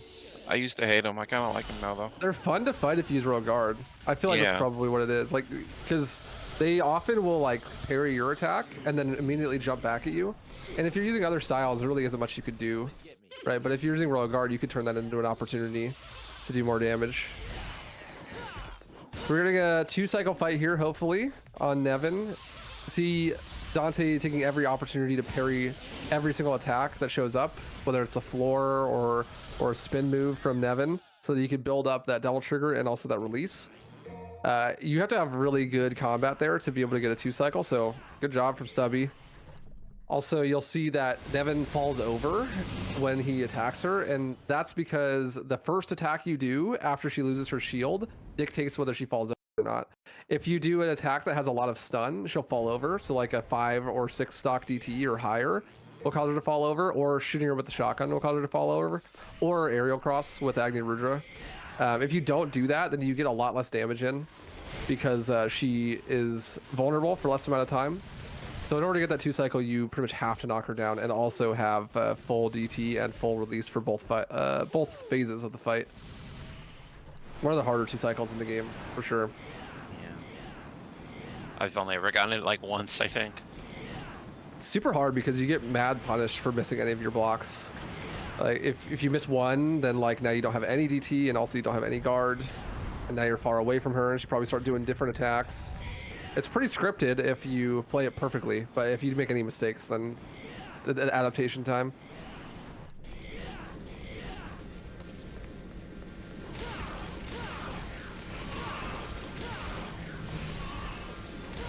Ooh, I like that a lot. This mission is really straightforward. Pretty much all you do is fight these dual hands, and then you fight one group of spiders. You're waiting for that door to open so you can block the environment to build Devil Trigger and also to build guard. It's primarily used here to build guard so that hopefully Stubby will be able to use that guard to instant kill the spiders in this next required combat encounter. But I like how in between the dual-can kills he built guard instead of doing it after. Just saves a little bit of time. Really tight timing there to fit that in. It's cool. Yeah, going off of that, literally anything and everything is blockable in the game except for the acid in Mission 8. That was really unlucky. He gold released the baby spider's attack, but he was just out of range for the big spider. And because he released the opposite direction, it didn't hit the baby spider either. So neither of them got hit by the release, but this is a good recovery. Yeah, anything except for the acid floor Mission 8. That's the only thing that you can't parry. But yeah, like door hands, these little tiny baby spiders that explode on you, you can block those too. Good luck doing it, but you can. And then like environmental objects, that sort of thing. Really good for building Devil Trigger and also a release. I think even if you did parry those little tiny spiders, it would give you very little meter back. So yeah, it does. Yeah. It does give you very little. I think that happened to me like one time during a run. Yeah, you're like trying to parry the door. That's usually what happens. And then you accidentally parry the baby spider. Oh. Had trouble getting it off. I like how it's faster to actually kill the enemy in the way and then to keep using Stinger. That's only somewhat true. You saw Stub here trying to do it. There's tech in this game called reversals, and you can do a Stinger in any direction, even if there's enemies in the room. But in order to do so, you have to do a reversal, which means that you do the inputs for a Stinger, but then like okay, if you're doing Stinger, it's like triangle and lock on with forward, right? So you have to do triangle and forward, and then the next frame press lock on, and then let go of lock on and change directions. So it's frame perfect to like basically you're tricking the game into not making you use lock on to do a Stinger. And it's really, really difficult. You'll see it in some really niche scenarios. Stubby at the beginning of this mission was trying to do it so you can get a Stinger jump off of the little blade there, away from the Enigma. But because it's frame perfect, it's really difficult, and he ended up just like Stingering into it a couple times. You'll see it in a few locations where you don't have DT, so you can't DT run, and also there's enemies in the room, but you just want to leave. You'll see top level runners going for it in occasional spots, but it's really difficult. No one has it like super consistent. I think probably the best person with reverse Stingers is Frenchie, and even he would like often mess them up. It's more like an if you're feeling lucky sort of tech. Yeah, or like you're doing an IL and you like really want to squeeze out like a second in a room or something. You said IL and Chris's ears just perked up in chat. Yeah, any Demon Pre-enjoyers doing reverse Stingers. Up there's the little bug there. Oh, Yeah, there it is. Dante just standing on air. very reminiscent He's of just the standing there. the RE4 menacingly. jet ski thing. You just leave Ashley behind. Yeah, right. Oh yeah. So those Devil Trigger explosions are completely essential to getting some really fast wave clears in these fights where you like, there are certain fights where you're locked in a room and you kill enemies, and then after those enemies are dead, more enemies spawn, and then you kill those and more enemies spawn. You're just kind of stuck there. Those are the rooms where Devil Trigger explosion is the most useful, because you can build it up ahead of time and then just kill everyone at once as soon as they spawn, which is what he did at the beginning of this room, and he did there as well. It's also particularly useful for a bit of tech called a wave despawn, which we're going to see a couple of in the next mission. I'll explain that when we get there, because we're going to be fighting Beowulf, and this is the coolest quick kill in the game, I think. So we're going to see Stubby building up some guard and jump canceling Beowulf's eye, and then hopefully doing a gold release on the eyeball specifically so that he can instantly kill the boss.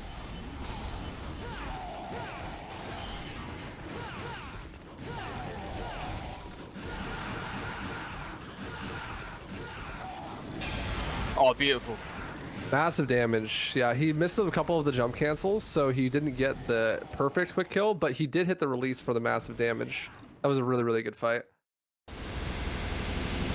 So now that we're in mission 12, those despawns are going to become relevant, and once again, we have unlimited Devil Trigger for this mission, but our health is constantly draining. Not going to matter too much, honestly, on the health drain aspect until a bit later, but it is going to help with some extra damage and some extra speed.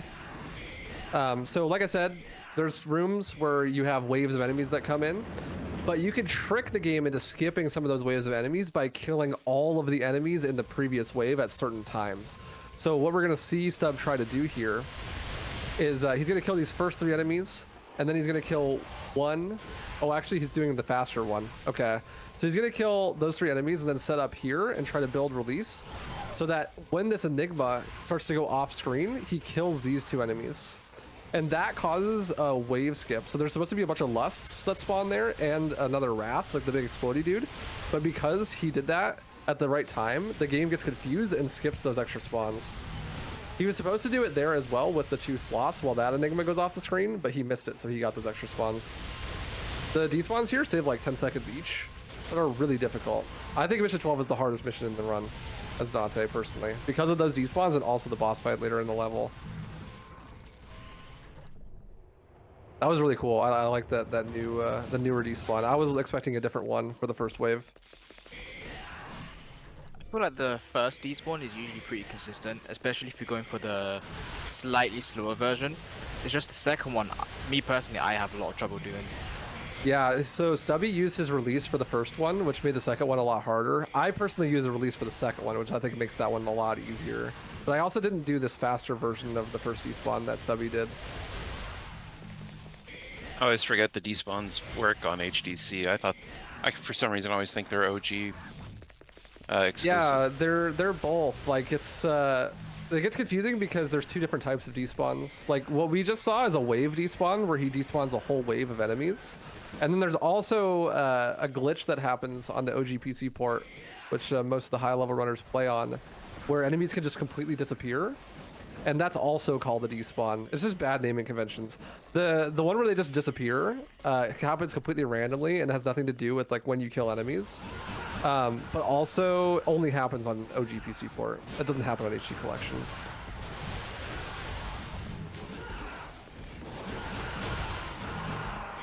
See, I die in this room uncomfortably often as well.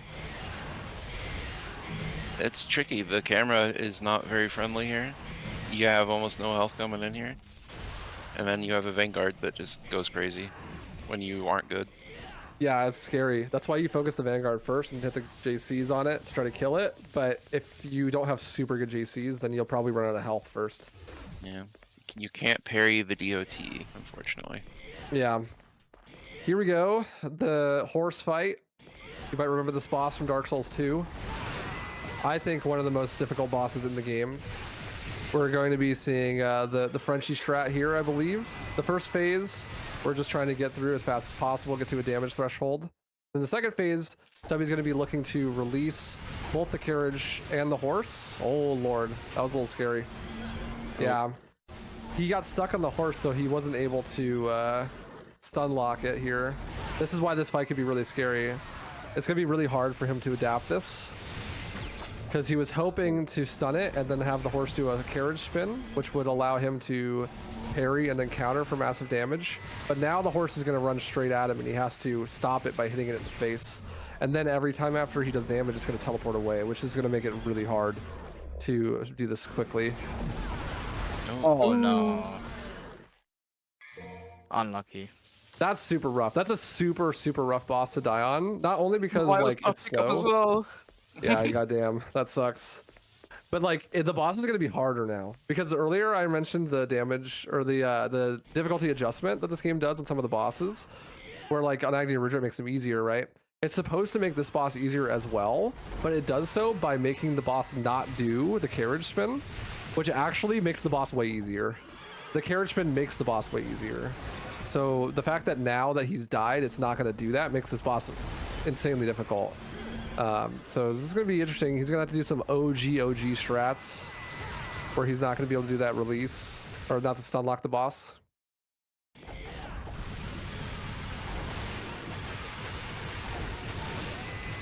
Doing enough damage causes him to just fall over, which is great, but this right here, he's going to teleport. Normally he would do a carriage spin there, which you could use to build... Wow, I cannot believe that hit. Yeah, it was so far away. Nice hitbox. Yeah, normally he would do a carriage spin, which you could then build guard off of and then counter and to kill. But instead here, you just do this. That was a really good adaptation. Yeah. Good That job, one was Stubby. even more questionable. Yeah, what this Helmbreaker hitbox is wild. Hitting from behind. Good save though. Yeah, Dante's just that guy. It's just him. Doesn't really matter where he swings the sword. It just hits enemies. It's fine. Good save. On a mission 13. Cosmic's favorite mission. You can see some DT management with the explosions. Like I said earlier, the earlier in the game you are, the more random the encounters are because you have less tools. Now that we have these jump cancels that we can do whenever we want and also Devil Trigger Explosion, a lot of these fights become way more scripted. Like this fight is almost completely scripted. He unfortunately didn't get one of the JCs, so he didn't have enough DT to get the full kill there. Yeah, grab these orbs for safety. These orbs give you enough orbs to be able to get the S rank on this mission, which he shouldn't have to do, but because he died there, he's a little bit worried about his orbs. It's going to give him a worse rank on the previous mission. Even though he's doing doppelganger strats, he wants to make sure that he has enough money for the holy waters at the end of the game. It'd be really bad otherwise. There's no strat for a 2 Holy Water Arkham yet. Not yet, no. Only. Maybe one day, you know, but it's actually not even that. I think you could easily afford the 3 holy waters, but you also need to buy 2 devil stars. So you do need a little bit more money than just the 3 holy waters. Coming up, we're gonna have the Vergil 2 boss fight, which I think hardest Vergil fight in the run. He's got a crazy mix-up. Yeah, for sure. Because the mix-up, right? Like, Yeah. he has Especially parrying the Bale moves as well. yeah, that right here, the 1-2 uppercut and then attack, downward attack. That's a mix-up. It starts off the same 2 attacks, but then it could be different attacks. Oh wow, he went for the super fast. Wow, that's crazy. But yeah, it makes it really hard to know how to parry his attacks because the 2 openers are the same, but then the other 2 attacks are random. So you just have to pure react, and you don't have very much time. I find it very validating to have high-level runners tell me how difficult it is. Yeah, it's super hard. It's easily the hardest attacks to parry in the game, I think. And you get completely tossed like this if you don't get it, so it's scary. Very punishing. Stub is a complete mad lad. He went for like a crazy fast cycle that no one actually does in full game. I'm curious now if he did that in his PB. You're supposed to get Vergil to just above the HP where he double trigger, and then do enough damage that you skip that phase. But instead of setting that up, he went for a gold release that would then just like instantly skip it without having to do an extra set of attacks. Unfortunately, he missed the gold release, so he wasn't able to get the quick kill that way. But absolute mad lad for going for it. That's wild. I didn't think anyone besides Heist even like thought about doing that. But GG, recovered, didn't die. Poggers. Still got the S. We take those. Yeah, still got the S rank. That's good. Now he's gonna go and pick up Beowulf. Little bro forgot his shoes when he went outside. It's usually the opposite. You're supposed to take off the shoes when you get inside, but I won't judge. Sweet new pair of kicks. Yep, equip those, Beowulf, and buy a holy water and some purple orbs. I believe that Stubby actually opted to not buy the purple orb on mission 9, and he buys it here instead. So he had 1 less purple orb than you would have in a more traditional route up to this point, but now he's maxed out. You have maximum double trigger here. Oh, Wait, did he just freeze through the floor? He's in the floor. I've never seen that before. Me neither. Luckily, it doesn't soft lock you or anything, right? No, I think that if you dive kick in that elevator, you do soft lock. I've heard that, but I've never done it because I'm not afraid. I don't want. I don't want to soft lock. Wait, that can happen? I think so, yeah. Just on HD or just on PC though. I think like just with the because of the style switcher bug where you like stand still. Yeah. I think that's what causes it. Nice scripted Doulahan fighting here. If you kill them ASAP, then there isn't much opportunity for them to run away.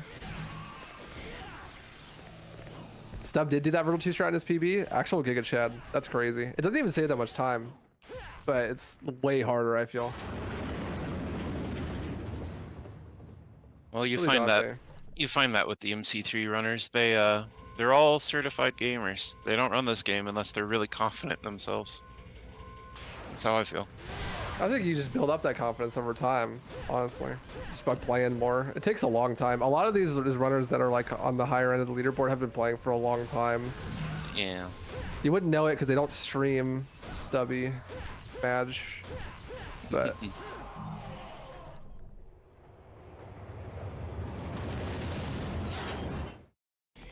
the MC3 definitely not one of those games where you can just jump into and get a good time though. It takes quite a bit to get in there. Okay, this is the hardest room in the game, in my opinion. This is the most difficult combat encounter in the game, and that's because the DT management and the royal guard management here are super precise. So he's waiting for a very specific moment to start charging his double trigger explosion, so that when these enemies spawn in, he can kill them all at once. But he needs to make sure that he has as much DT left over as possible, so that he can then charge again, so that when he gets to the next combat encounter, he has it stored. He also has to hit 2 perfect blocks here, so that he has enough release so that he can kill. And then DTE. Oh, unlucky. He was just out of range. The longer you charge DTE, the more range it has, as well as more damage. And then now he's going to release this attack to kill both of these enemies. Nice. That's a really hard release. And now he needs to build 2 more blocks. Very good.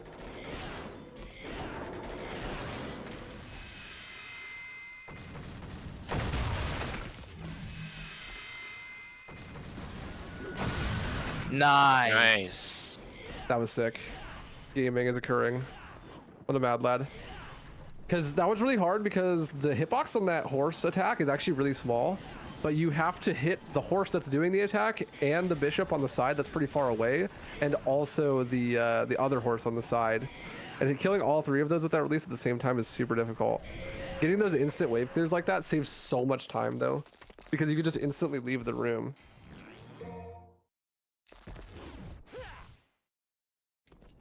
Skipping the orb cache there. That's a doppelganger route benefit. Really He curious. doesn't get the S rank. Really excited to see this doppelganger strat.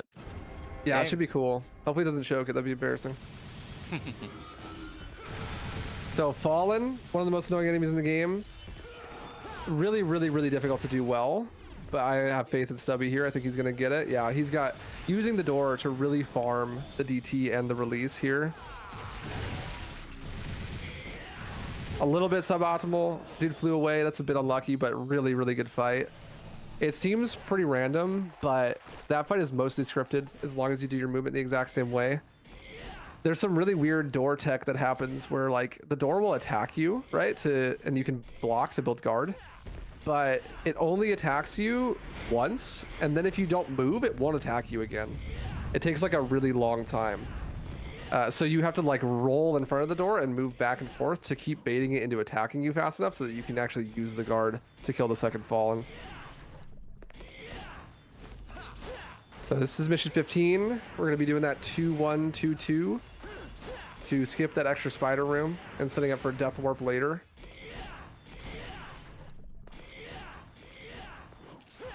If this run was record pace, would you know without a proper timer? Yeah, you would know. It's definitely not. The death on 12 is like a huge time loss, and also missing the despawn. Also, he grabbed the Orbor on mission 3, which is like another 10-15 second time loss. This is a really solid run. It could potentially maybe be, I was gonna say it could maybe be sub 1, but he died on the horse. He lost like 20 seconds on 9 to the zip as well. Yeah. Super, super solid run, but no, Yeah. definitely not record pace. This game is one of those games where like you can't crank out a performance like that on demand.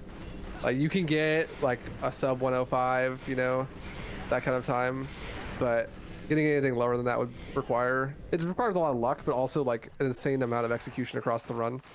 So being able to do that just on demand is like be crazy. Not a whole double simulator kind of game. Yeah, there's a lot more going on than holding W. So now we're gonna see Stubby taking some damage on purpose here to set up a Death Warp. Skip a bit of platforming, some backtracking. He built up some guard as well so that he can use the guard on the dial, make it a little bit safer. These blood goals can be really scary. He's trying to make it so that he doesn't die to them. If you die before you pick up the fragment, then you have to just do the room again, which is really, really bad. These blood goals can be very scary. But he has DT, and he also has a pretty generous amount of health, so he should be fine. See, I like that he turned that one up top into stone. I should do that too. That's smart. Yeah, it's really nice. That's like, you can definitely turn him to stone for free, and then it's just one less guy you gotta worry about, right?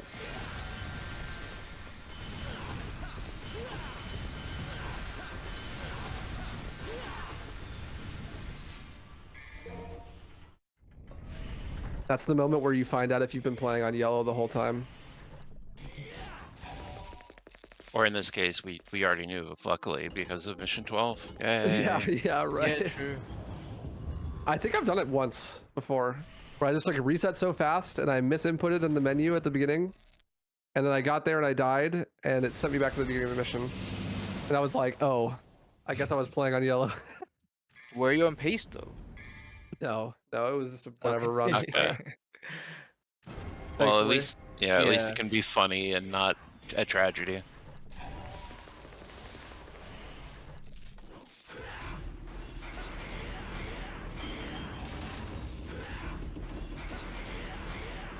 Minimum 1,500 hours, you get like a top 10 time. I don't think that's necessarily true. I think I only have like 900 hours in this game. Yeah, I have about like 500 on this game as well. I think the amount of hours it takes to get good at a game like this, I think it really just depends on like how much you played it before, like speedrunning, and also like how you practice.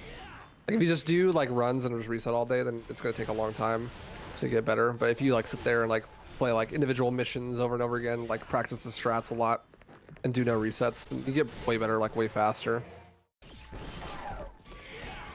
Same holy water strat we saw from the Vergil run earlier. Killing that first enemy causes one more enemy to spawn, and that last enemy that spawns is the last enemy that spawns. So you use a holy water and it kills all the enemies in the room. I think you leave instantly. We're gonna see the Rook chess pieces now, which I think have one of the hardest jump cancel hitboxes in the game. We'll see if we can get some dive kick JCs off of them. Very nice.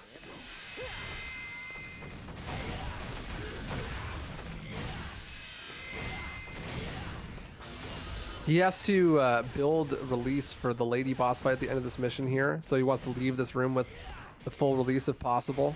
So he can't be using it here. He also Wasn't wants this mission the in the Demon Pre like a couple weeks ago maybe? Yes, it was. We so if you don't know, we've been doing an event, a weekly individual level speedrunning tournaments for Devil May Cry, one of the first 3 Devil May Cry games. Every week we announce a new mission on Monday, and then you have a week to get the best time in that mission that you can, and you get points based on how fast you went. And those points add up over the 10 weeks. The week 4, I believe, was this mission.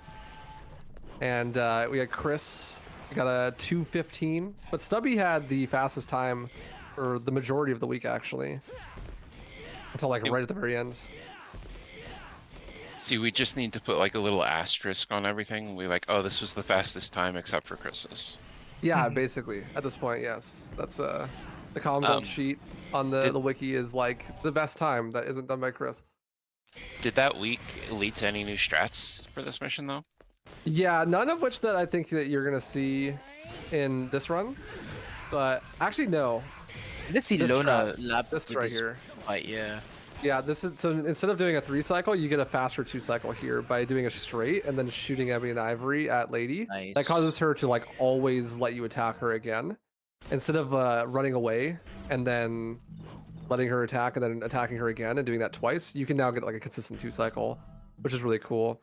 There are some like alternate DT routing for explosions on some of the other parts of the mission, but they're random. So in a full game run, you're unlikely to see them being done. But yeah, I think Tata and XirZs helped find that strat, and then Loner put it on the wiki. It seems like definitely Stubby learned it, implemented it into full game. Nice. It's nice to see people cooking. See Yeah, people there's a lot of eating. cooking lately. Stubby been eating too. He's got a huge PB. Join the 56 club. I think he's gonna get records soon if he keeps playing, honestly. You'll have to go back right as you got out. I know. Hopefully I get DMC 1 first before I have to go back.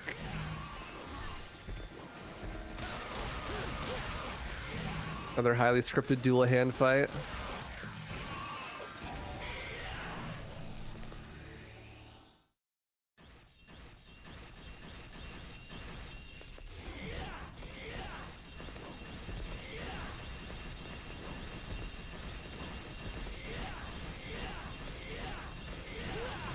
Oh, unlucky. Usually So- I'd go for the releases there. Yeah, I was gonna ask, are the releases not much faster there? I don't know. In the old route, you didn't want to do the releases because you wanted the release for the orb ore. But he shouldn't be getting the orb ore, so I'm not entirely sure why not go for the releases. Maybe he just didn't feel comfortable with it. He also wasn't dive kicking in that room either, so I noticed that as well. Maybe he's just more comfortable doing it that way. for whatever reason. The downside to going for the release is if you mess it up, then you lose like a ton of time. It's cool though when you hear it. Yeah, it's so Sick. cool. You're like, it's so cool. Why not do it, Stubby? Come on. Yeah. We have the doppelganger boss fight. We need this style from him, so we're gonna have to take it from him. Oh, you missed the block. That should be fine. Yeah, you want to get him close to the light and then hit the light so that he is weak, and then you can punish him. We found out in the last couple years that you can actually block that attack to build guard and use it on the boss. Good fight. Dunzo. Actually, interesting thing about Doppelganger, if you kill him with a release, you get to keep the release. It's not useful for anything because this last guy, he's the last enemy in the level, and your release doesn't transfer over from levels.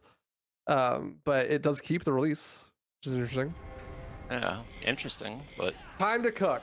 Yeah. Mission 18, coolest mission in the level in the run, in my opinion. It's easily a banger, especially as Dante. Super cool.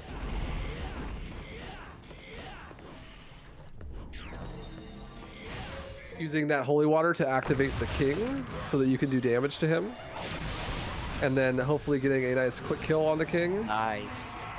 Building up that DT, keeping it high so that Cerberus boss fight you have double trigger. Then he's going to be equipping Agni and Rudra instead of Rebellion. This is the only time in the run that you don't have Rebellion actively. Rebellion is always useful because Stinger is the best form of movement, but Agni and Rudra is essential for the quick kills on all of these bosses except for Agni and Rudra. It does massive damage to Cerberus and also lets you hit all 3 heads at the same time. There is a little bit of an elemental bonus as well because it's fire and Cerberus is ice. Huge knockdown, really fast, just completely decimated. Doesn't even get to play the game. But also he keeps Beowulf equipped, even though he's not going to use it for any of the bosses, because Beowulf's DT has a modifier of like additional damage. So you just do more damage when in DT with Beowulf. And that's going to be useful for a gold release that he's going to do on Agni or Rudra. It's going to make it do a little bit more damage. And same with Beowulf. So before he does this release, he's going to switch to Beowulf so that it does extra damage. I don't think he has Beowulf equipped. Oh, he didn't do it. I lied. Fake news. Get scammed. He said, fuck Beowulf. I hate Beowulf. Because usually you'd see the gauntlets and the... Yeah, you're right. I totally missed that. and he does have Rebellion on his back. Yep. Well, you could do that if you didn't want to make me look like a fool on commentary. Yeah. Damn you, Stubby. Anyways, he doesn't need the extra damage because he's a gamer. That was a perfect fight. Let's see if he gets that super fast kill on Beowulf here that he missed on the first encounter. Oh. Can you get the recovery? Nice. Blocking him causes him to stop running, which is great. Ooh, Oh, nice. that was a really good release. Fantastic recovery so far. Yeah, really Well good. done. If you're not going to get the release that kills, that's like your next best thing. That's right there. All right, 19. This is where we're going to do some never before seen content here. Actually using a style besides Royal Guard in the Devil May Cry 3 speedrun. Me and Stubby actually routed this out and figured this out, which is really cool. Shout out to Stub for that. So great that he gets to showcase it here. We are going to be using Doppelganger instead of Royal Guard for this mission because it's going to allow us to save a bunch of money over the course of the run by not having to get the orb ores and the orb caches. The downside is we don't have Royal Guard, but we end up not actually using it that much in this mission. Most of these enemies, it's fastest to kill them just by jump canceling anyways. And so you can use your DT to get really fast jump cancels with Beowulf. And Doppelganger can be used. If you don't know what Doppelganger does, it basically just creates a clone of Dante where there's 2 of them and they mirror your inputs. So it doubles your DPS. Obviously it has its niche uses. It's not useful in every scenario because it uses Devil Trigger to do Doppel. But here, where we need to break the mirrors quickly, saves a lot of time to Doppel here. Except he's not going to, XD. He's using DT instead. Also a valid way to do it. But you can use Doppel there. It saves a little bit of time. Mostly Doppel is used for the boss fight. The boss fight with Doppel allows you to do enough DPS to one cycle the first phase with only using one holy water. And that saves like 15 to 20,000 orbs over the course of the run, which is really, really useful. Saves a lot of time. See, he's holding the Doppel back for the coolest possible moment. Yeah, he's trying to get the grand reveal here. That or he is just listening to the commentary and just doing everything wants to- opposite of all of the thing dove. Yeah, that's unlucky. The double trigger explosion didn't hit him because he's diving. Yeah, he's listening to commentary and he's trying to do the things opposite of what I'm saying, obviously, to troll me. That's fine though. It's your run, Stubby. Do what you want.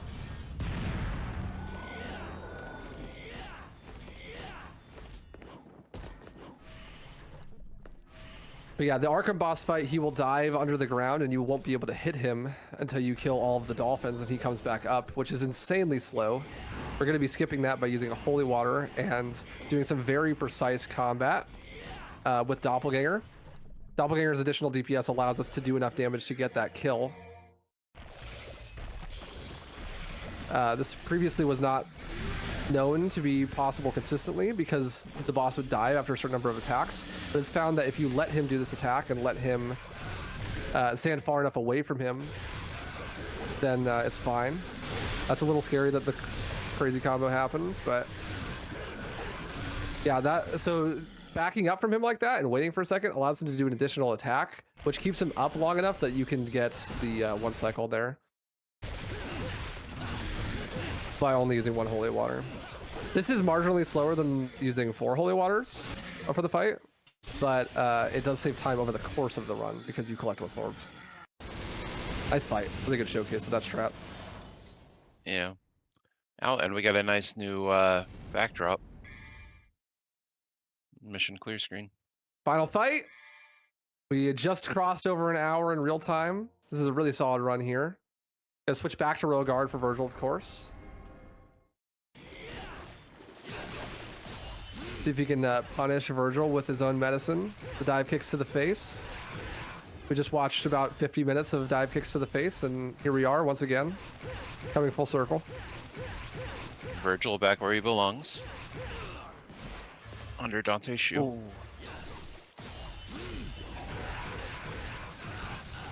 Nice. Hopefully he can get the kill here. Nice. GG's. GG's. Damn, 101 flat. Sick.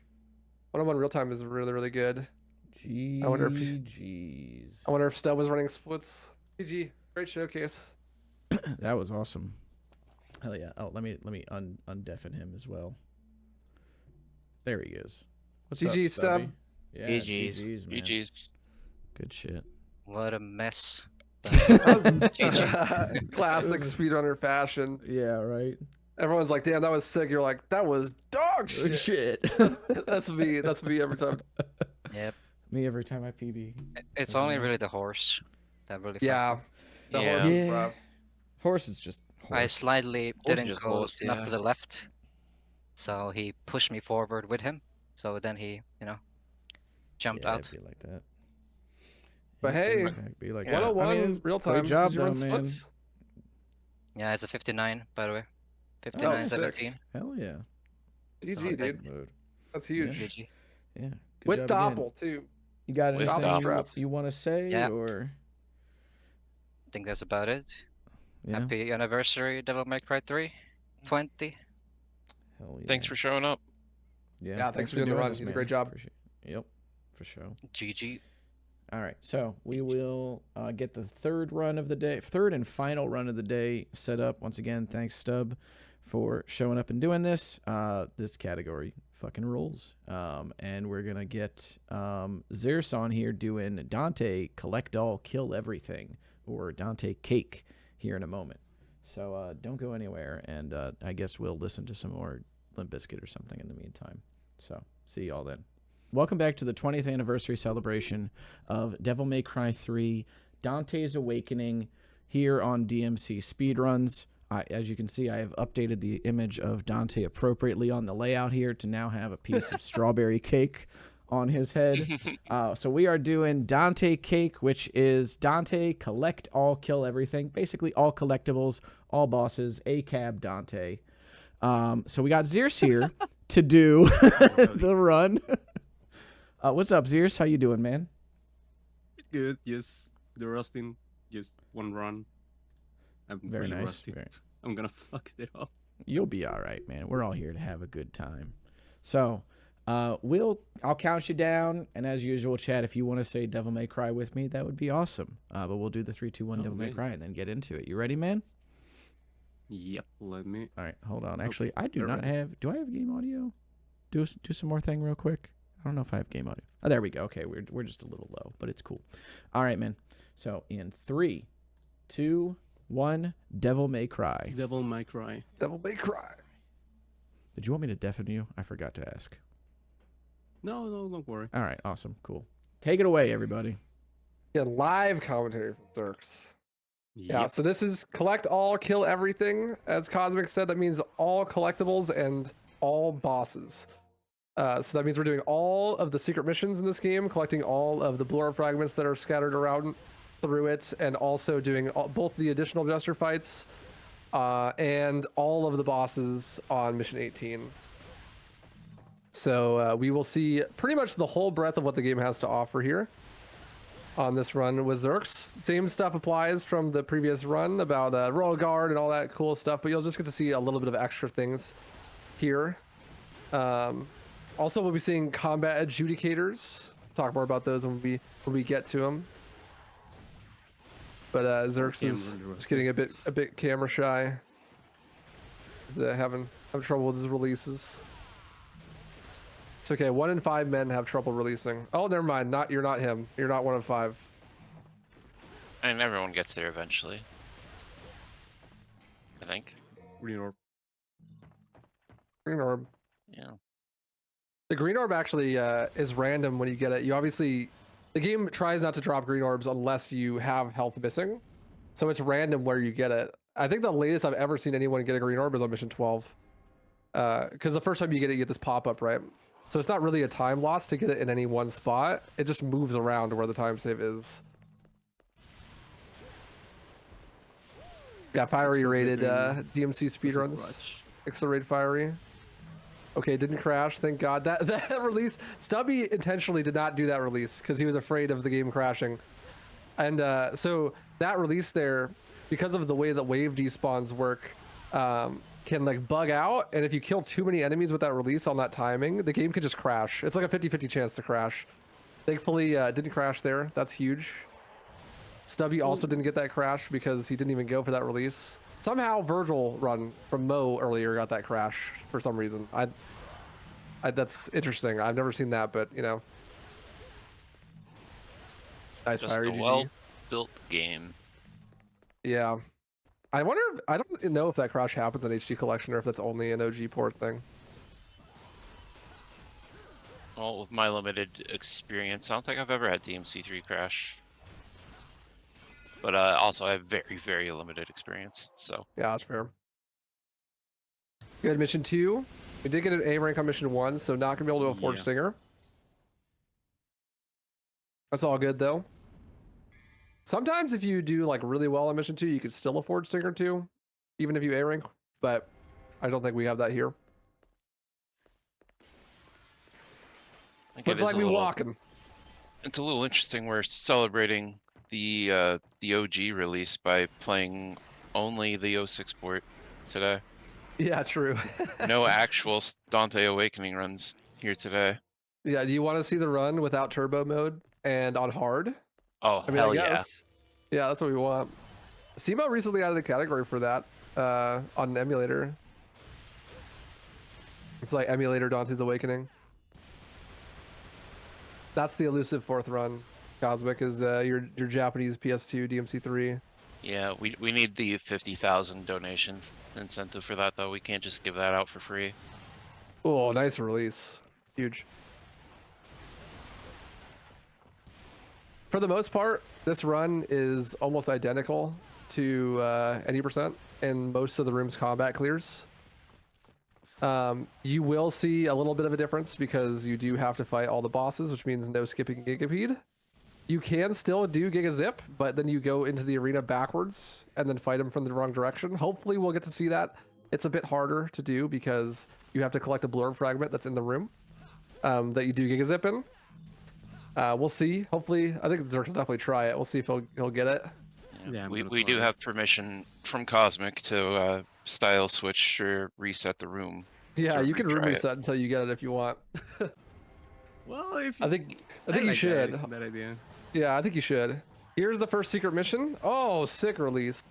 Secret missions are basically just like one-off side missions that you can do to get a blue orb fragment. Once you collect 4 blue orb fragments, then you get a health capacity upgrade. This first secret mission is really simple. You just have a time limit. You gotta kill all the enemies inside the time limit. For a speedrun, that's super easy. Obviously, the time limit doesn't factor in being a god gamer like XirZs will be here. So he just needs to kill all the enemies here under the time limit to get that blue orb fragment, and that'll be on his way. Mission 3 is where the run starts to actually get different.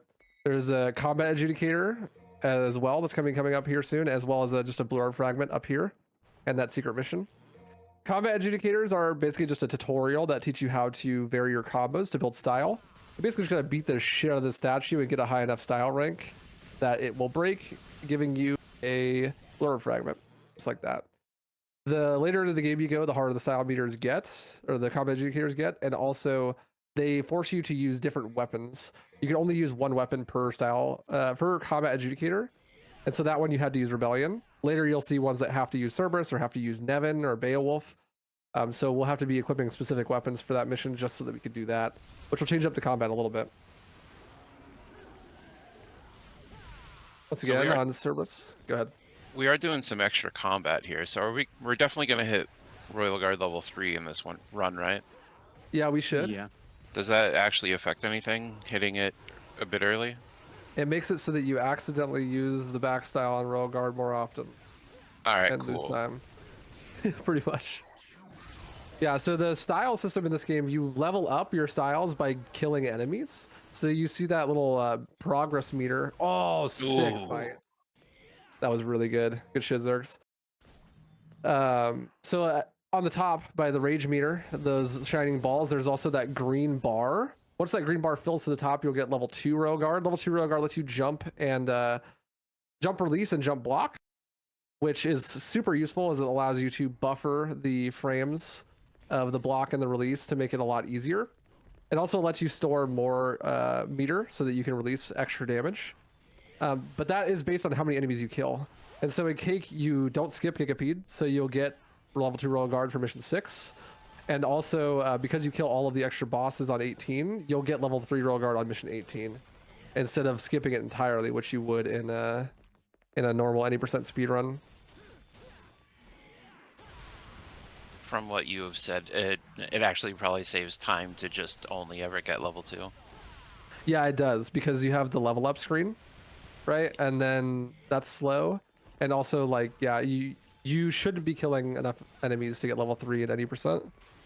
And then the only spot where I guess it maybe could save time is on Vergil 3, because you could build up more guard to do more damage. But I don't think it lets you skip a cycle or anything, so it effectively doesn't save time. Okay. But here we go. Giga Zip incoming. It's going to be a lot more difficult for XirZs to do Giga Zip than it was for Stubby, because he has to grab the blue orb fragment in this room, which is behind the enemies that you're supposed to use to zip. That guy on the right, he really has to make sure he doesn't aggro, because if he moves, he'll have no way to like steer his angle. He needs that guy to stay there so that he can use him to lock onto, so that he doesn't zip out of bounds. Because the zip just like puts you out of bounds, and the angle that you're doing the zip at is a really big factor. Yeah, rough. So he aggroed. So if you want, you can room reset, XirZs. You want to do it again? Yeah, let's do it. Let's do it. Just to see the fight backwards. Yeah. So normally you wouldn't be able to restart the room unless you died.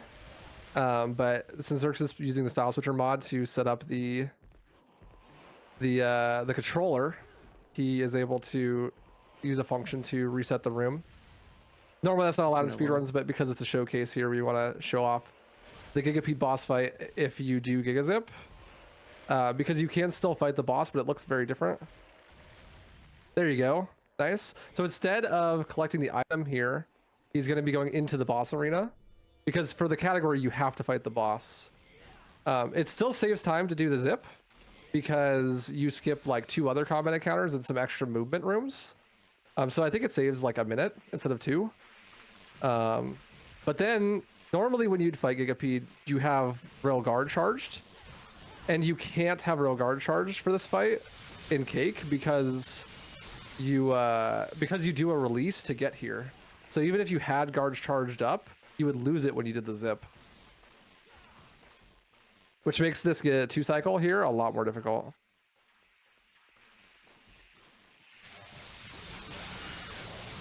Hoping to reflect those balls. You say difficult, but is it still consistent? Like if you're It is not yeah. skill issuing it? Yes, it is, but it's much harder. Like the Gigazip or the Gigapede 2 cycle that we used to do back before Gigazip was found, is consistent, but was like not super hard. But this version of it, you don't have any release. You would normally like release the head and the tail at the same time when he spins around, and it would do a ton of damage. But you have to get the extra damage just from doing the fight normally instead, which is a lot more difficult. Good job though. It's like a try on the zip, not bad. I really Cool to get appreciate to see the fight back. I appreciate the game doesn't just crash when you enter the boss room from the wrong door. I know, right? I like how the cutscene plays like from the wrong side too. The cutscene's like, where the hell are you?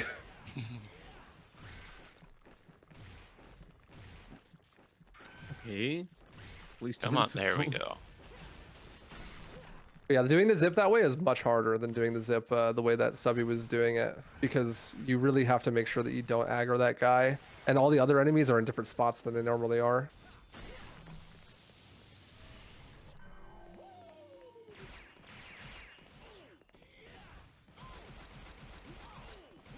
Here's Jester. Added in the special edition, so is not 20 years of Jester. Jester is only 19 years old. We're going to be seeing 3 of these boss fights. Yeah. Are we having another event next year for the special edition? Probably not. Maybe. We could. And then in that event, we'll all play the original version. Hell yeah. Actually, I'm curious now. How old is DMC4? If we did one for special edition, I would require some Dante Must Die runs. That's what I'll say. Oh, good lord. That's what I'm saying. Please don't. That's the stipulation, bro. Is we have Dante Must Die. Ain't no one running Dante Must Die in this game. Chris is back. Chris said, I heard Dante Must Die. We're talking about 3, Chris. Go away. You don't want any of that smoke. None of that DMC3 DMD. Oh, maybe he does. Maybe he does. Maybe he does. He's already Would you settle for calculating. very hard? He's already calculating the stun values. I had to learn how that worked to teach some friends to do that dude style play.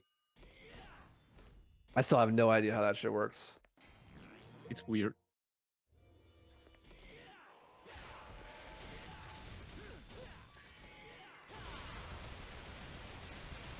So for the most part in these early missions, not much is going to change. There's going to be another secret mission on this level.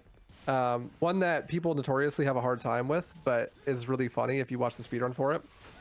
And I think we already have like, there's no blur fragments here, so it's going to be pretty much exactly the same.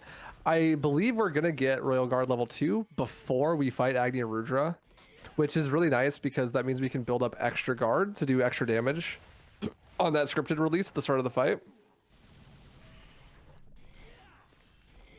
Normally, in an 80% run, you would only get it on mission 6 if you didn't do Giga Zip, but then you get it on mission 7 if you do. Here we have our first Cerberus combat adjudicator. A lot of these combat adjudicators have scripted combat, like you do them the same exact way every time, and it'll always build the style. And there's like a fastest way to do them. I think that one, I think that some of the easier ones, I don't think we've routed out like that. Here's the secret mission. The gimmick here is if you get hit at all, then you restart the mission. But really, all you have to do is just attack them, and they stop attacking you. So if you just switch targets and attack one, then he'll stop attacking. Like they didn't, not a single attack was sent at you. Like XirZs just got to walk in and basically get a blur fragment for free. People get scared and they play passive, and that makes it a million times harder. Yeah, I definitely just hung in the back and shot them while doing my best Dark Soul dodge rolls.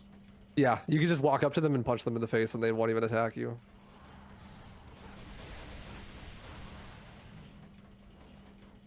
Yeah, if you start attacking the Enigma, they just don't attack back. I don't know if that's a universal thing with Enigmas, but it does happen there at least. Are you gonna buy air raid? Yeah. XirZs? Yeah. Okay. So No, wait, no. If No? I did the route I'm planning, I'm not gonna buy a raid. okay, cool. Gotcha. So there's two different routes for Cake because of a hard secret mission later on. Yeah, interesting. You didn't get the Royal Guard level 2. Not until 6 here. You'll get it right at the end of this fight then.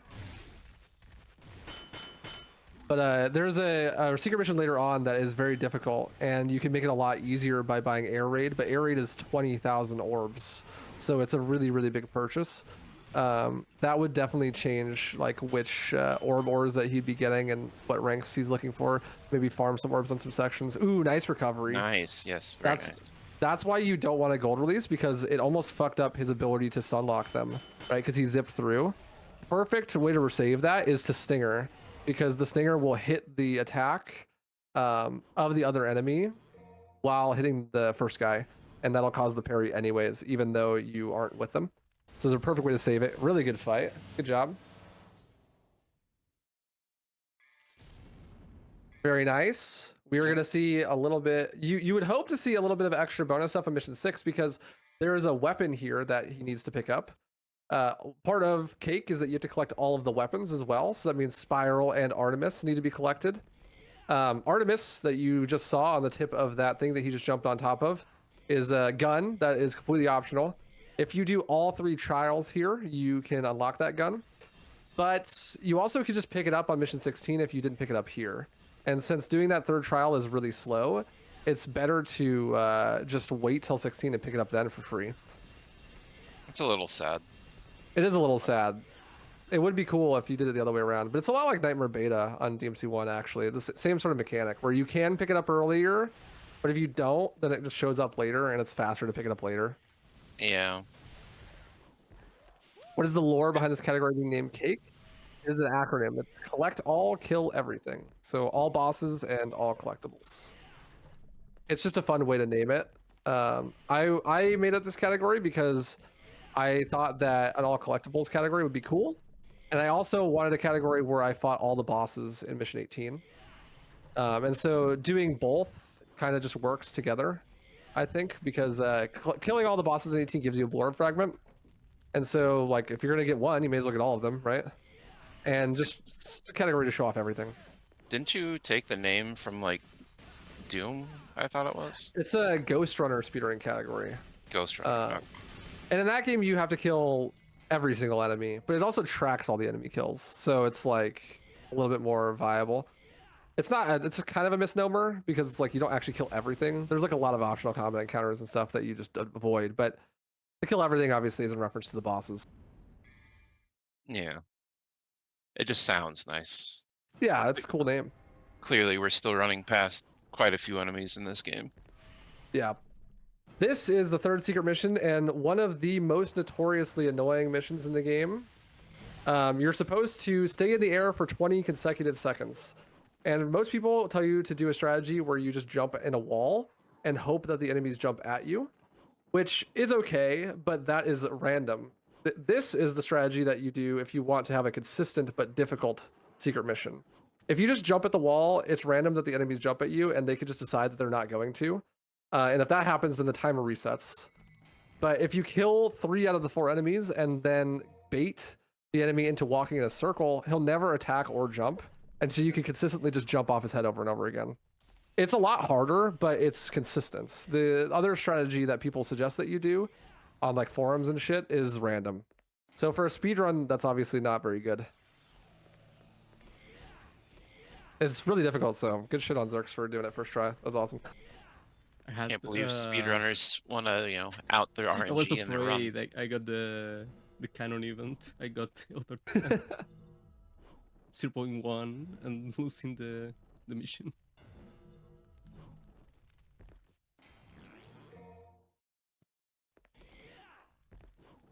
Oh, nice Nice, save. nice recovery. You'll jump to your doom. Oh yeah, I forgot about this one. I'm like, where's he going? Yeah, there's a blur fragment up here. Everyone's least favorite part of Devil May Cry is the platforming. Cake definitely has a lot more platforming than your average category. Especially 3. I feel like the platforming is like the hardest in 3. I agree. Yeah, it kind of assumes that you have Trickster, I feel, and leveled up Trickster, nonetheless, like you would like air dash and shit, right? But in this run, you don't. So, gotta do all that movement with Royal Guard.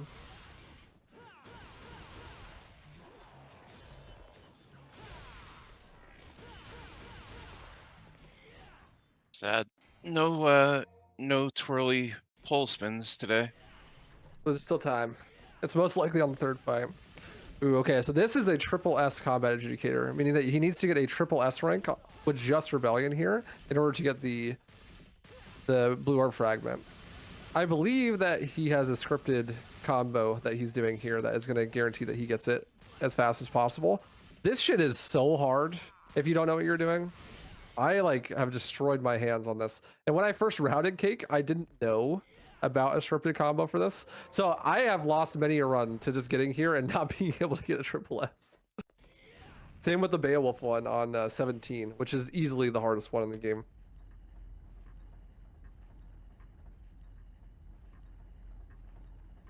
Don't you have like a nice cheese for that one though? If I remember Yeah, right.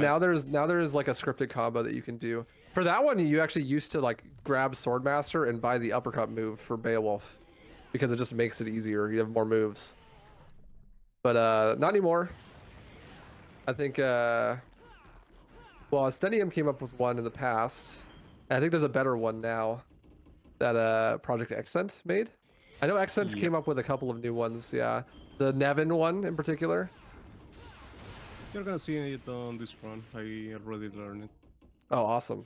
That's nice. Shout out Accent and Astenium doing stuff that I was never going to lab. Oh, sick release.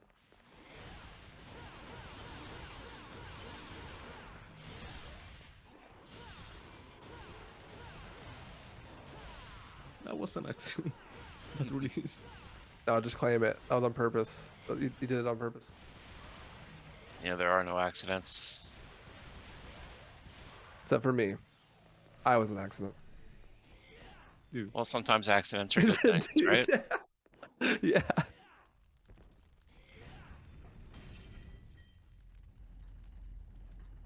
All right. Last chance for a pole spin, I think. Don't let me down, XirZs. I hope not.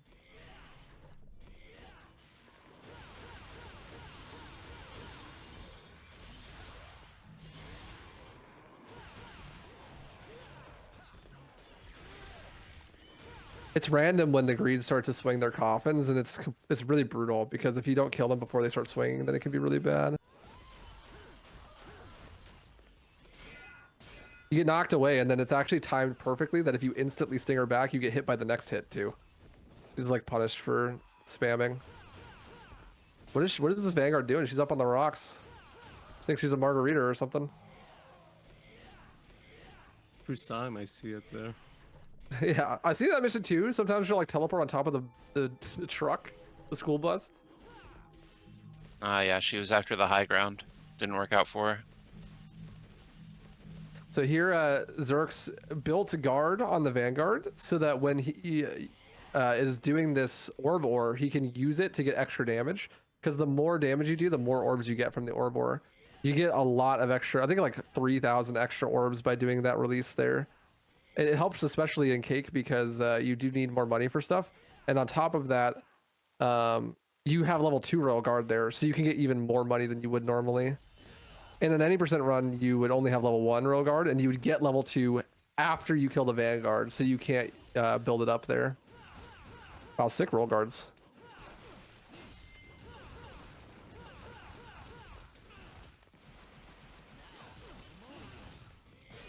I'm still mesmerized by the jump cancels in this fight. They're so much harder than they look.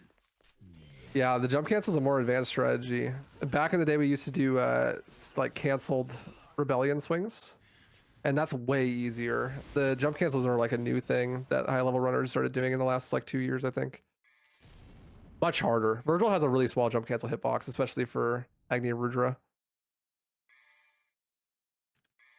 Wait. So XirZs now entering mission 8. He's going to be buying his purple orbs. There is a secret mission here that traditionally he would use Trickster for. It'd be the one and only time that you would see Trickster in a DMC speedrun. For 3 at least. But that has been routed out, apparently. I've never seen this strat, I don't think, or maybe if I have, I've never seen it in a run. It'll be interesting to see how he does it. I hope it's cool to watch because the Trickster, the little bug with Trickster is pretty cool too. Yeah, I did like it. The downside is that like switching styles, obviously, very slow. Yeah. Right, and so we'll see here. The secret mission is basically that elevator from mission 5, except for on crack. Enemies all have Devil Trigger, which means that they are unable to be stunned as easily as normal enemies, and they have a lot more health. So if more than 4 enemies, I think more than 6 enemies actually, are on the lift at a time, then the lift will go back down, and you have to ride the lift all the way to the top so that you can get the Blue Orb Fragment. Normally what you do is you'd equip Trickster here, and you jump, and then wall run on the edges where the platform goes up, so that would despawn the enemies because you get too high above them. But it seems like XirZs here is using his know-how of DT stun mechanics to be able to get the stun when he wants it, to knock them off the edge, so he doesn't have to switch to Trickster. That's pretty cool. Yeah, it was pretty Good nice. shit, dude. Those, That's cool. yeah, DT'd enemies in this game, they're tough. They're tough nuts to crack. Yeah, they don't stun like normal, so it's a lot harder to get them to fall off of the platform. That's pretty sick, actually. This goes to show like the knowledge of one category being useful in another, right? Like knowing how DT stun works, actually really cool and useful for this level. That's gonna save a lot of time actually as well, because it saves time on the movements. Like you save like probably 3 or 4 seconds on the menu because you don't have to switch to Trickster, and then all of the movement in the level up to this statue you also would save time on because you have Royal Guard. You do lose a little bit of time because you can grab the Blue Orb Fragment early when you do the Trickster strategy, but I think overall this should be quite a bit faster. That's quite cool. There he equipped Cerberus because he's going to need Cerberus for a combat adjudicator later in the level, and he's not going to be able to go back for it. One of the rules for this category is that you have to do all of the secret missions and combat adjudicators and stuff in mission order. So like you can't go to the mission select screen and go back and do stuff later. Which actually is a big reason why DMD has never seen a cake run. Because mission 1 on DMD new game, secret mission 1 rather, fucking impossible. Good luck with that. You have to kill all those enemies on DMD when they can DT with only Royal Guard level 1 and no DT. Like it is insane that no one has been able to do it except for Heist, and I think he did it segmented. So, See, even Heist, I think he never could make it past the secret mission with like the big enemies, all the big spiders and vanguards. I'm pretty sure that's where he got. yeah, where he got stuck. Yeah. Can you do secret mission 1 and mission 7? You might be able to. That might be the loophole that you need to make it not ass. But you also still don't have DT at that point, which is the problem. You'll have Agni Rudra, so you could jump cancel for sure, but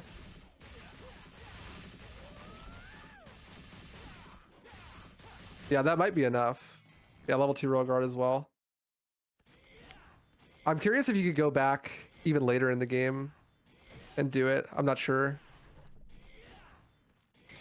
Could be like the MC1 where the secret missions despawn if you progress the mission one They room too despawn. far. The despawn, yeah, that's unfortunate. Well, beating the game on DMD is one thing, but the thing is beating that secret mission on new game DMD. That's the really hard part.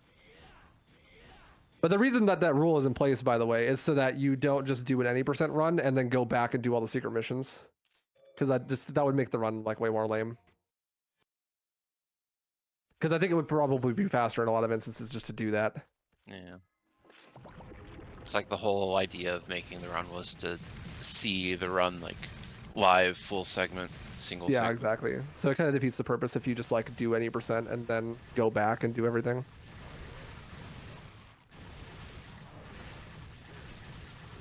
Unfortunate, he only got a silver release there. Still got Banhart though, very nice. If it's a 3-frame window to get a gold release on an enemy attack, but if you miss it by like 1 or 2 frames, you'll still get a release. It just won't do as much damage, and it's called a silver release. But it doesn't give you nearly as much damage, which also means it doesn't give you nearly as much DT. So right there, where you really need the DT to rebuild, so you can do the Banhart, like 1.5 cycle or whatever. It's really, really unfortunate to get a silver release there. Often happens to be the most common place to get a silver release, of course. Now we're on the spiders. Hoping for good luck here.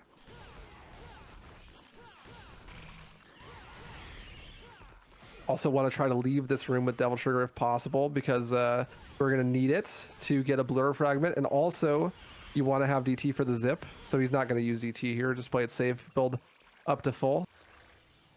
With Rebellion, if you're in DT, you can hold down the lock-on button and the jump button, and this will keep you gliding. And you can bump up against these little statues so that you can land up here. Normally, you're supposed to use maybe a double jump and Trickster to wall run to get up there, but you can use that DT glide to like rub up against those things and go upwards. Get that blur fragment. Yeah, that was neat. I hadn't seen that little trick before. Yeah, it's really nice. And when I first routed this, I just switched to Trickster, and then did the wall run, switch back. That's much faster. Here's the zip. Oh. Are all these runs being done on New Game Normal? Yeah, all the runs today are New Game Normal. Come on, Enigma. Aw, Oh my god. I think you're standing in the wrong spot.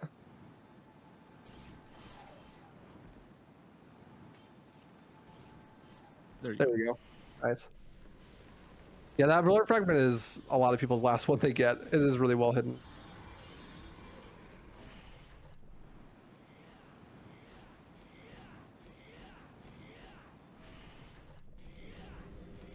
As many of you may know, if you played this game, there is a Nevin combat adjudicator on this level. We don't have Nevin yet. We have to beat the boss in this mission first. But then on the next mission, we're going to be doing that. So they're always interesting to see. People really don't know how to use Nevin. So it'll be fun to have a little bit of a showcase of it being used well. I wish that you could continue to use it and have it be useful, but you just switch right back afterwards. Unfortunate. Ooh, release cancel. Let's go. Oh. So that's a super rare tech there. If you do a gold release, or like do a release where you try to do damage with your release, and you get hit at the like exact perfect time, nice release, then you can make it so that the damage cancels the release being used, but you get the damage. So like he killed that spider with a ton of release damage, but didn't lose the charge because he got hit at the perfect time. That is the secret to why a task run of this game would be really boring, because you can do that with jump canceling as well. It just is like beyond frame perfect. It's super like it's frame perfect and also position perfect. You have to be like the perfect distance away from the enemy and get hit on the bright frame, and then you can maintain that. And you could do that on purpose with a jump cancel if you're actually cracked, but it's so difficult that like even for a segmented run you wouldn't do it. Mm-hmm. Waifu, you're actually just turning Chris on I Oh, no, know. I mean, he could do it if he wants.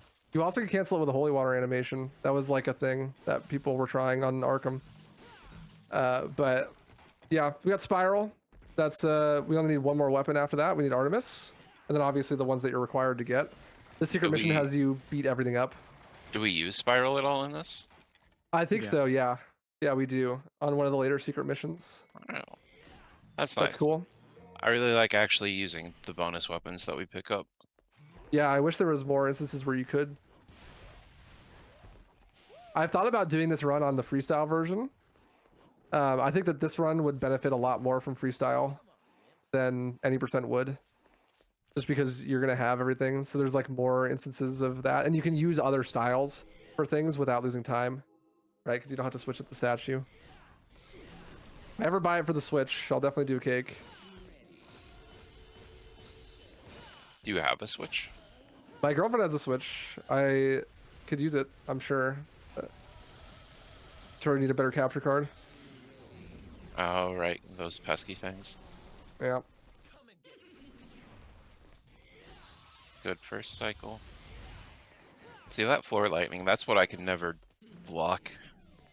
Dude, I actually was having such a hard time with that on my recent record grind. I lost like so many potential runs to just missing that block. There you go. You see the shotgun to knock her down, so you get the extra time to do damage. Very nice fight. Nice 2-cycle. So now that we have Nevin, we are going to be able to do that combat adjudicator. So we'll equip it in the next mission. There's also the hardest secret mission in the game on this next mission, which is where you'd have that route difference where if you wanted to play it safe, you'd buy Air Raid. Air Raid's a move for Nevin, which lets you fly in the air. The secret mission is super hard.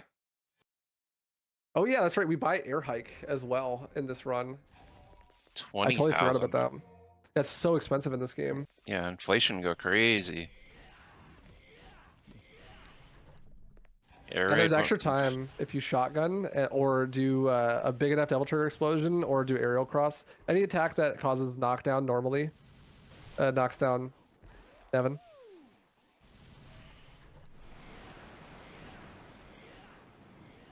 Here's the combat adjudicator. It's a really easy one.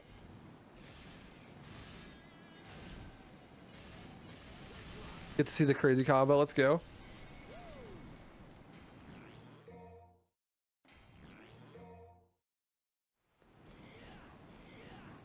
We're immediately going to put it away, though, because it's slow and we want Agni and Rudra again. Sad. We'll Bye-bye see it one now. more time later. No. No? Isn't there a triple S adjudicator? Yeah, it's double S. It's on mission 13. Double S, okay. So behind the statue here is the next secret mission, and it's the hardest one in the game, in my opinion.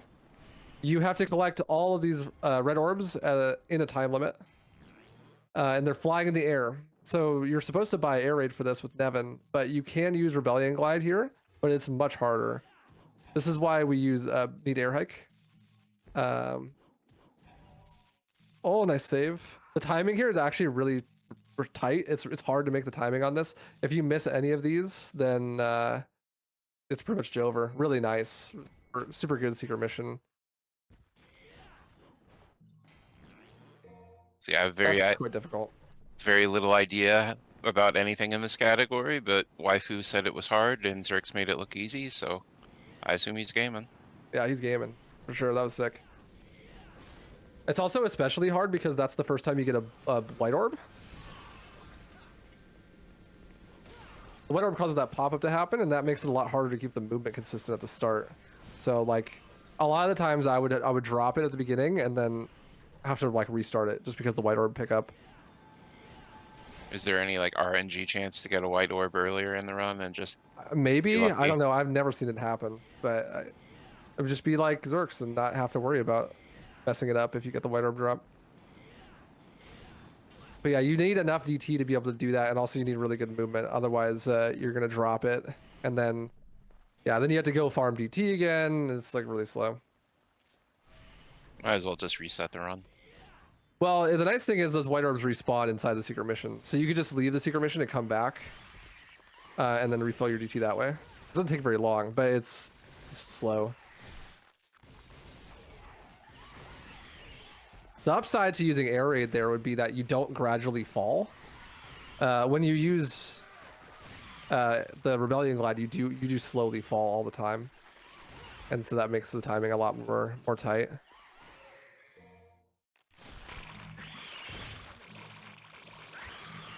Yeah, that air hike purchase is one of the big reasons why you have to collect a lot more orbs. You see more ores being captured in this run. Although I honestly think that maybe we could skip all but one in this route if we do Doppelganger for 20 or for 19 rather. But that hasn't been added into this category yet. That was only found like a week and a half ago or something. So You just came off of the world record grind in this game. You could probably knock another 5 minutes off this category, right? Maybe. maybe. I don't know. Maybe not that much. But I definitely could knock like a minute off of it, I think. But I gotta go to DMC1 record first.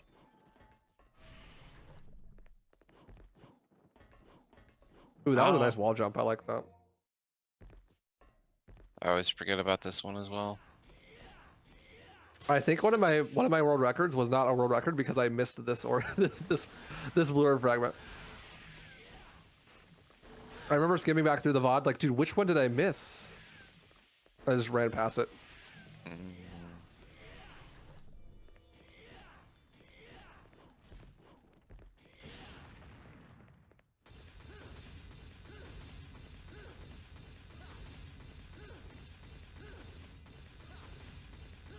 No, because you are up against a tighter timer with the health, I think is the reason why. Because you do a secret, we pass a secret mission there that we are going to do on mission 12 instead because it's faster since you have DT. But because of that, you spend a lot more time where you don't have health. And even though you have a lot more health because you have the blue orbs, it makes the timing a lot tighter.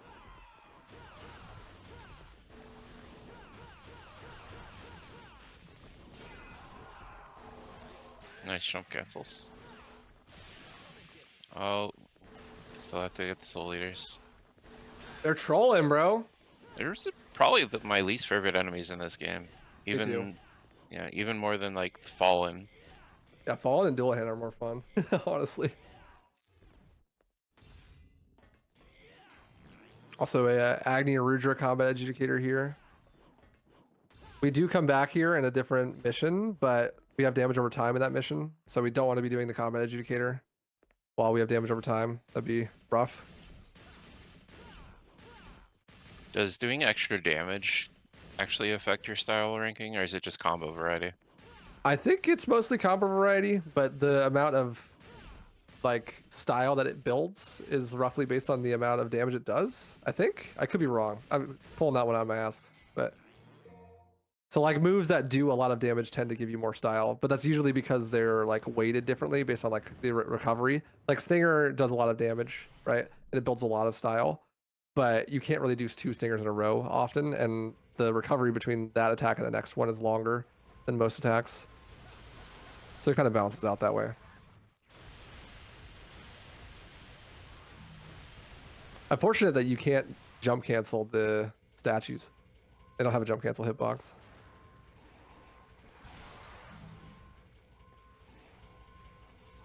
I don't know. At least we got to see some combo variety this way. Yeah, true. Some moves you would never ever see otherwise. Yeah, I think that XirZs here is specifically trying to avoid using the crazy combos because they're long. And so he's doing like a specific combo chain that should get him the style that he needs without using a crazy combo.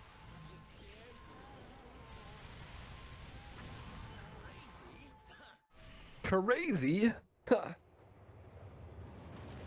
But the crazy combos are cool. XirZs, They are ever cool. thought about that? Huh? He did do jam session though. So like, Yeah. That's let's probably the see. coolest one as well. Can we get the release kill? We didn't get any from Stubby. No pressure. Except for everyone's watching. We're all counting on you, XirZs. Oh no.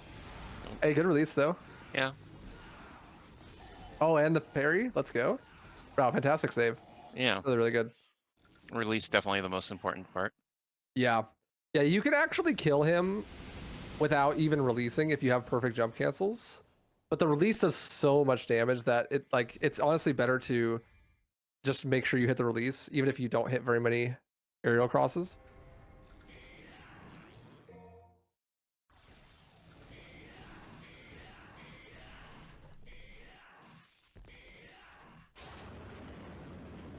So this is the mission we were talking about where you have that damage over time. We have a lot more health, so it's a little bit less scary, but we have more stuff to do because we're doing cake. So it kind of balances out a little bit. We're gonna see XirZs going for those despawns. Doing a different despawn setup. He's gonna kill one of these prides, and he's gonna have 3 total here. He's gonna try to kill all 3 prides at the same time. If he does that successfully, then he will be able to skip the 2 other spawns that happen. Oh no, he jumped. Yeah, so you'll see that he gets these extra lusts. Great release. 4 lusts actually, rough, and also a wrath. Those spawns could have been skipped if he had killed all 3 of those guys at the same time. Same thing here, if he kills these 2 sloths at the same time while that wrath in the background on the other cart is going off screen, like that, then he'll skip those spawns and just get these 2. Interesting that Stubby got the opposite set of despawns. That's actually kind of a cool showcase. Stubby got the first despawn, but not the second one. And XirZs got the second one, but not the first one. Just filling out each other's gaps.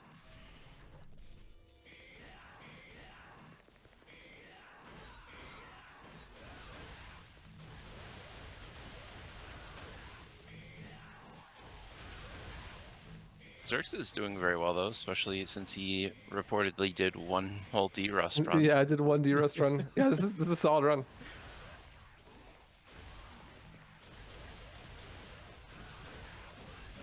I didn't talk about it during Stubby's run, but in this section, blocking that Vanguard gives you like 1 stock of Revenge Meter, but you want 2 going into the horse fight. So you're actually going to be looking for opportunities to get a block throughout the fight somewhere. But first, before we can get that block, he's going to do the next secret mission, which you're supposed to do by using free ride to ride on the enemies to chain free rides to go to the other side before the time limit runs out. But DT running is really fast, and since we have unlimited DT in this mission because of the item that we got, we can just run past everything, and it's actually faster than free ride. Yeah, Fiery. The next Demon Pre starts in like 21 hours, yeah. Okay, you see, I never knew you were supposed to free ride here. I only ever just use double trigger run anyway, so. Yeah, that's fair. It makes it a lot easier to do it if you just DT run, or if you do it in this mission where you have unlimited DT, right? Yeah.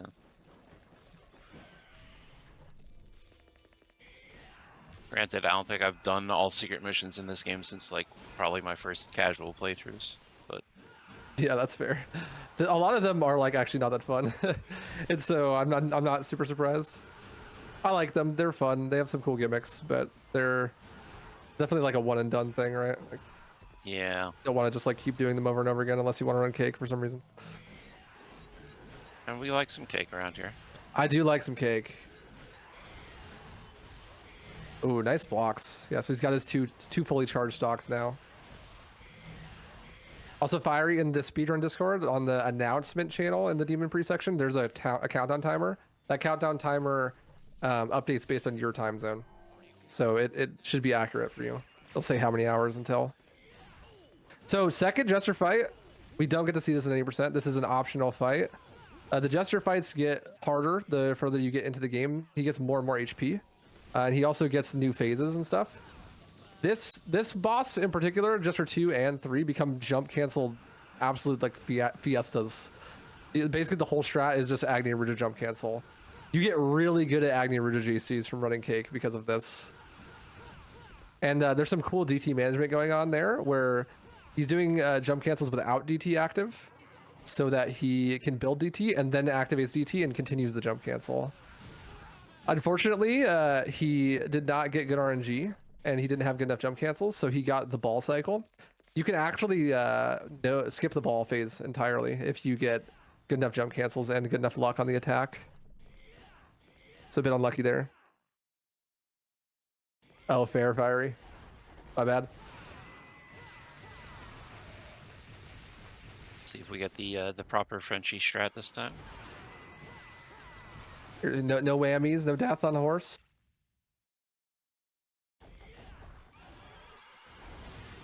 There's the release. Very nice. Now he has to do enough damage to stun. Very good. On HD collection here, it's Uh-oh, that's not good. I got the stun again. Okay, good. I have no idea when that happens. No one does. Wow, really, really, really sick fight. That's not supposed to happen, but insane adaptation from XirZs there. That was cool. Normally, what happens is after it gets back up, then it does a carriage spin, and then you block the carriage and then release the horse, and then do a couple more hits to kill. But for whatever reason, the horse like just went back up for like I don't know. It happens sometimes, and I have no idea why. But really, really good recovery there. Able to keep the horse stun locked and killing it. That's probably even faster, honestly. No idea how to make that happen on purpose, but really cool. I was gonna say that on HD collection, the horse doesn't carriage spin 100% of the time. It's random, and so that makes the carriage, the horse fight, worse on HD collection. But not if you get that luck. It don't matter then.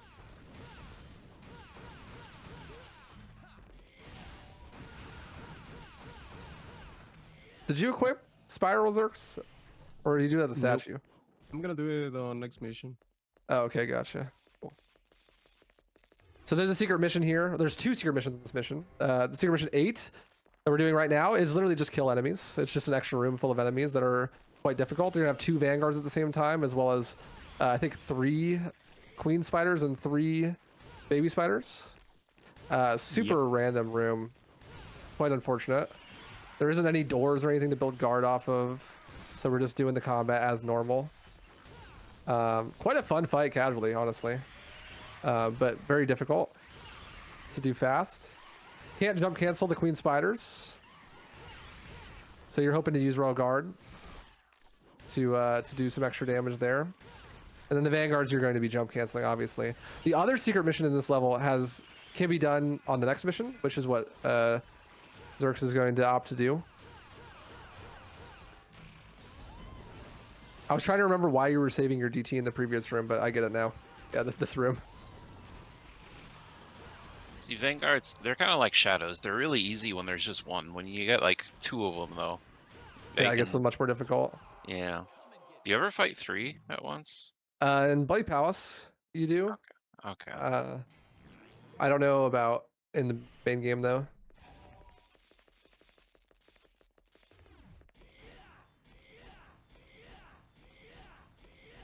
So I've never finished Bloody Palace on the HD collection because it crashes every single time.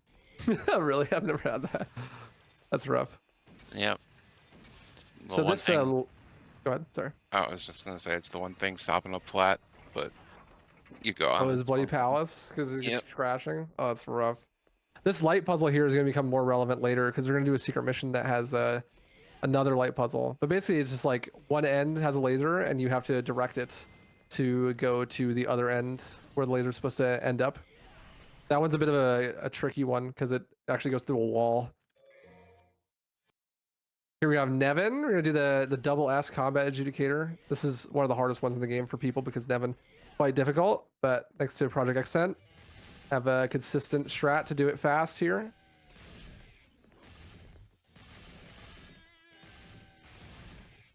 Say by far the hardest one, I'd say. Yeah, I think the Beowulf one's harder personally, but I also like Nevin, so I have a little bit of a bias there. This is especially difficult because you don't want to have to switch styles to Swordmaster to get more moves or to buy more moves because obviously that would be expensive.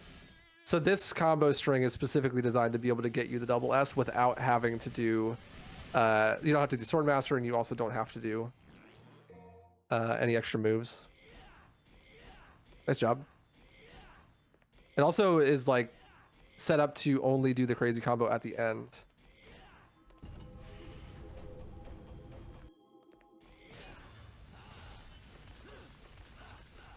This is the more traditional old school approach to getting the 2-cycle, or the cycle skip rather, because he doesn't have Agni or Rudra.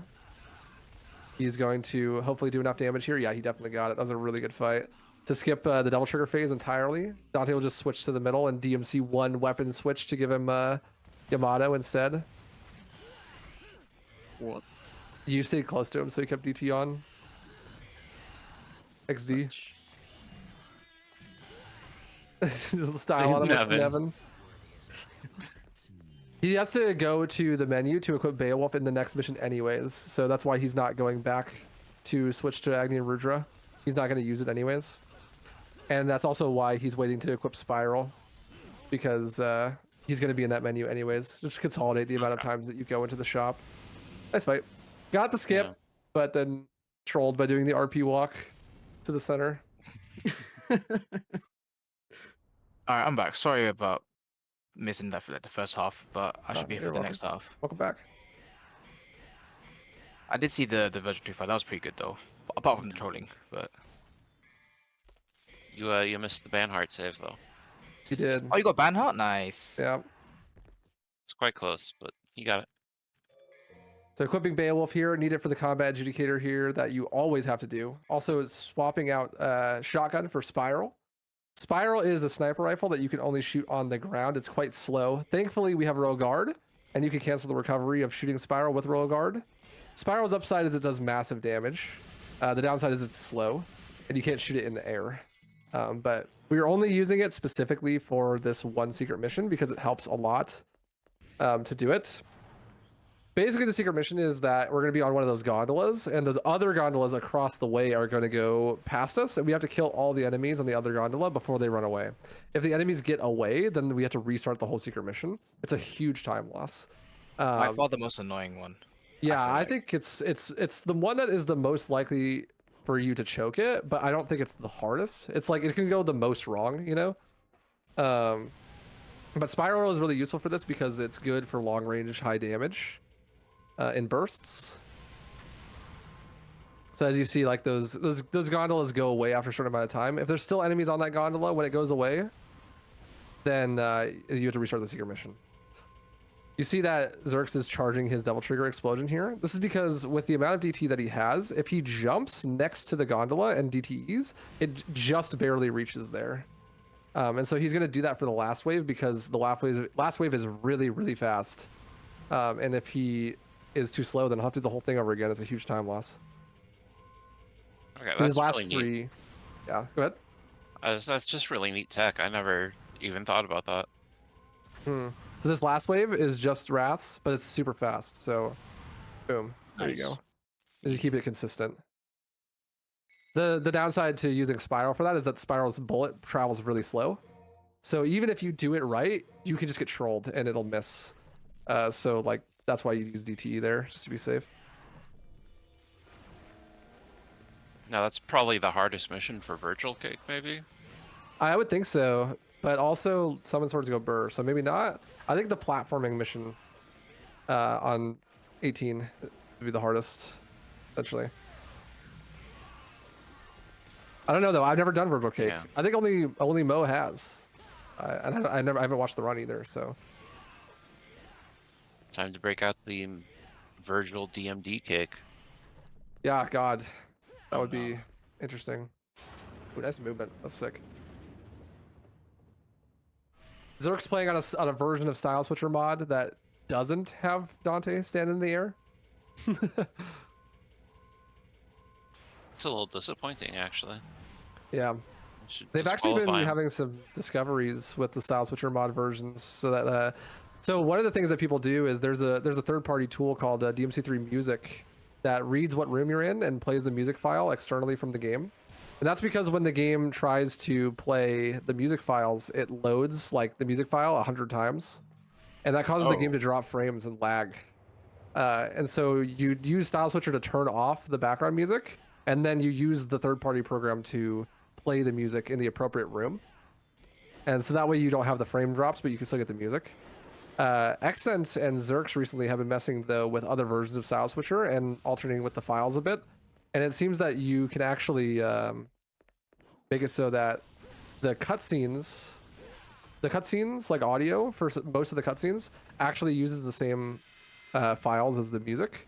and they figured out which ones were the music files and which ones were the cutscene files. So now you don't have to lose cutscene audio because you remove the music, which is pretty cool. So shout out to them for that. That's also like super new. That was like last 2 weeks or something that they figured that out.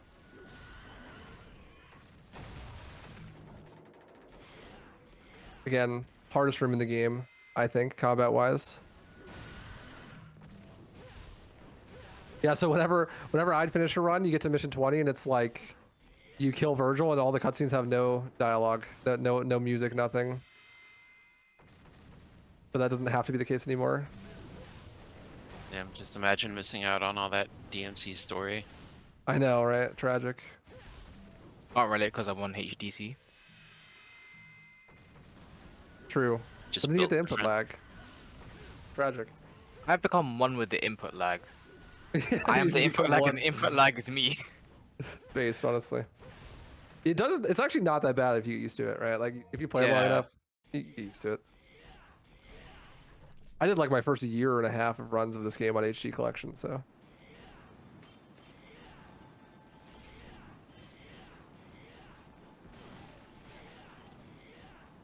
Damn, the Enigma just trolling. I mean, that's what they're for.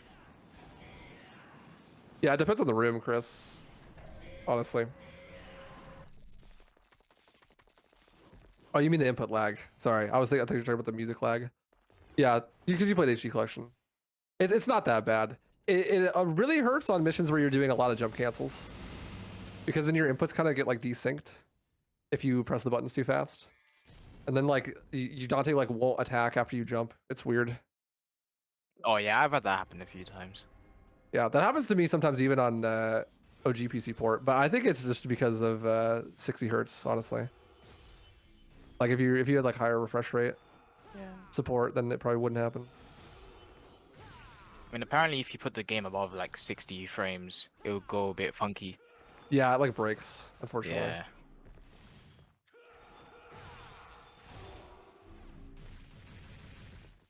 Nice thing about having Spiral equipped still is that you don't really need Shotgun for the rest of the game, so you can just use Spiral.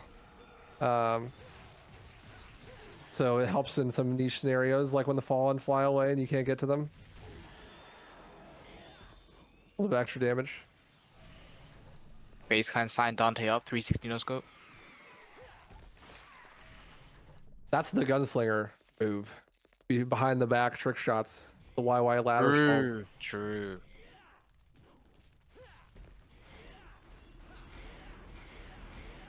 Isn't it like a gunslinger move where the spiral shot like bounces across the room? Yeah, Oh, yeah. you like shoot it straight up and it bounces down and stuff. It's really good for Yeah. killing what are they called? The Abyss, the little floaty boys, because you can like look the other direction and then do the attack. The go Soul hit them. Eaters. Soul Eaters, The that's the vape one, clouds. yeah. And the vape clouds, exactly.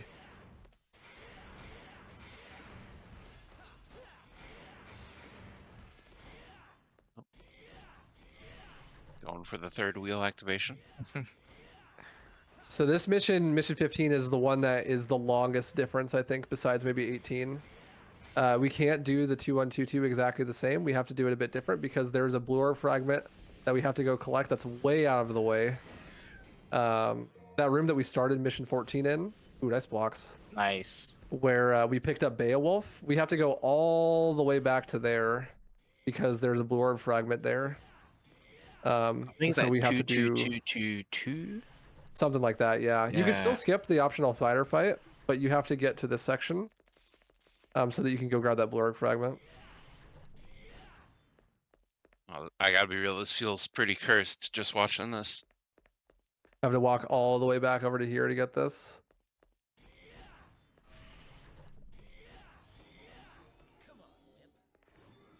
God damn, this is slow as hell. Yeah, it's so far out of the way. This is easily the one that's the most out of the way in the game. Can you do a DMC1 save warp to just go back to the beginning? You could, but you'd have to do the whole mission again. You've already done like 2 of the Orchelm fragments at this point. You could death Well- warp. Yeah, Oh. I have death warp before. I think it says you at the beginning of this room. Could be wrong. But you have so much health that it's not fast, right? Like, you're already on your second bar. But if you're really, really bad at the game anyway, Then, and you've yeah, already then lost Death Warp- 90%, Yeah, exactly. Exactly. or if you're doing like Heaven Hell Cake, I guess. Yeah, then you're really fast. God, Heaven or Hell Cake. What a interesting category that would be. I mean, it'd make the whole well, the previous secret mission a lot easier, I think. Yeah, The definitely. wagons, yeah. It definitely would, but it'd make a lot of other ones way harder, I feel like. Or like the one where you... the one where you have to like jump on the enemy's heads for 20 seconds. It's so Oh, much easier to yeah. accidentally die there. That kind of thing. Some advanced death warp setups. I like this a lot. He's intentionally jumping into spots where he's gonna get hit twice instead of once. So he takes massive damage so that he can still set up the death warp. Honestly, I'm not sure if the death warp is even fast in this category. I think you have air hike, you know, like you have a lot of DT. It's probably pretty close, honestly. So much to time it.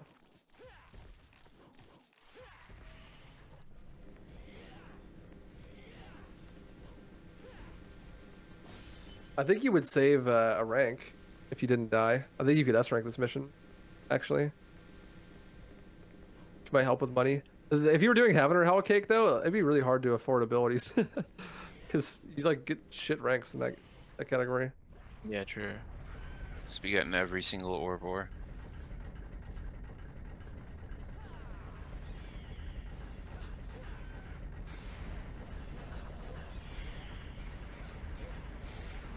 Nice, got the activation there.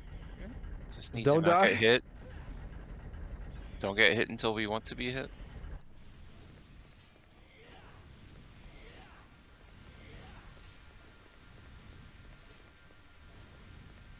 Very nice.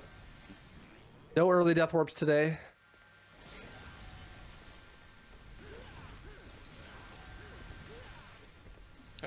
Let's go!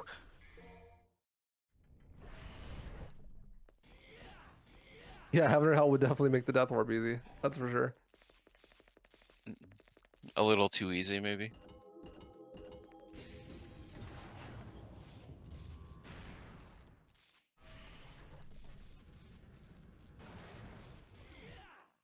We're on mission 16, which is where we're going to collect our last weapon. We just need to get Artemis, which you could Free get on as mission well. 6. What's up? Miss, Oh, the Demon for Pre? Mission 16s for free, yeah. Yeah. And so we'll get that. Oh yeah, there's a secret mission here too. The secret mission, and there is one more weapon. There are 12. Isn't the secret mission here right? the really like confusing light puzzle? It's a puzzle, yeah. It's a light puzzle that has Oh, random yeah. puzzle orientations. So there's like 5 different. Basically, it's that light puzzle that you saw in mission 13, except for a much more complicated version of that. And there's like 5 different puzzle orientations that can be there, and it's random every time you enter the room. So we shall test Zerk's memory and his adaptability to remember each puzzle. I won't lie, in my run, I totally paused because the timer pauses when you paused, and then looked up the solution to the puzzle that I got. But, you know, for a I showcase. can't really do that on console. Yeah, right. Not technically cheating, so. Not technically cheating. Only technically cheesing. I said if I got into GDQ, I would memorize them. Isn't this the one where it's like not actually the one it points to? It's like the one behind the wall, or no? No, never mind. There you go. Nice. Easy clap. Big brain. Huge brain.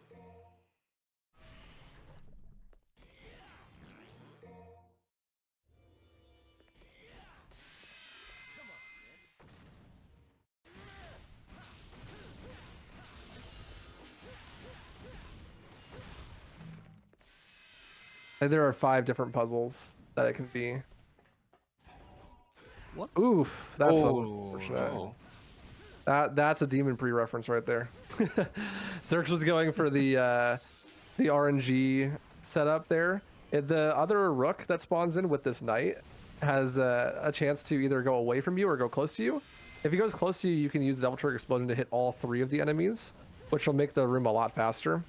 But unfortunately, he went the other way, and then when he did release the Devil Trigger Explosion, everyone was gone, so it didn't hit anybody.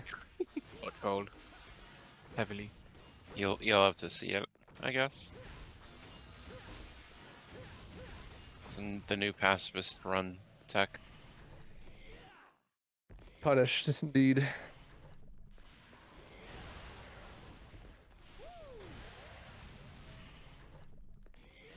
I respect going for risky strats. Me too. I totally agree. Which is why XirZs is gonna do rocket release on Lady. Oh yeah. Right? Totally. Smiley face. I also expect improved doppel strats that you've never tried before. Here's Artemis. It shows up here if you don't Riot. pick it up on 6.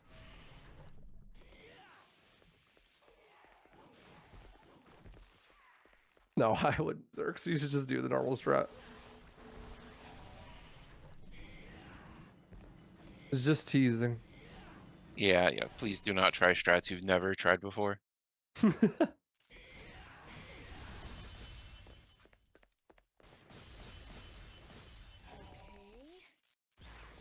Oh, unlucky.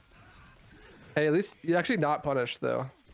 So all good. He actually did go for Lady release. Where'd she go? She's in the there library she reading is. somewhere.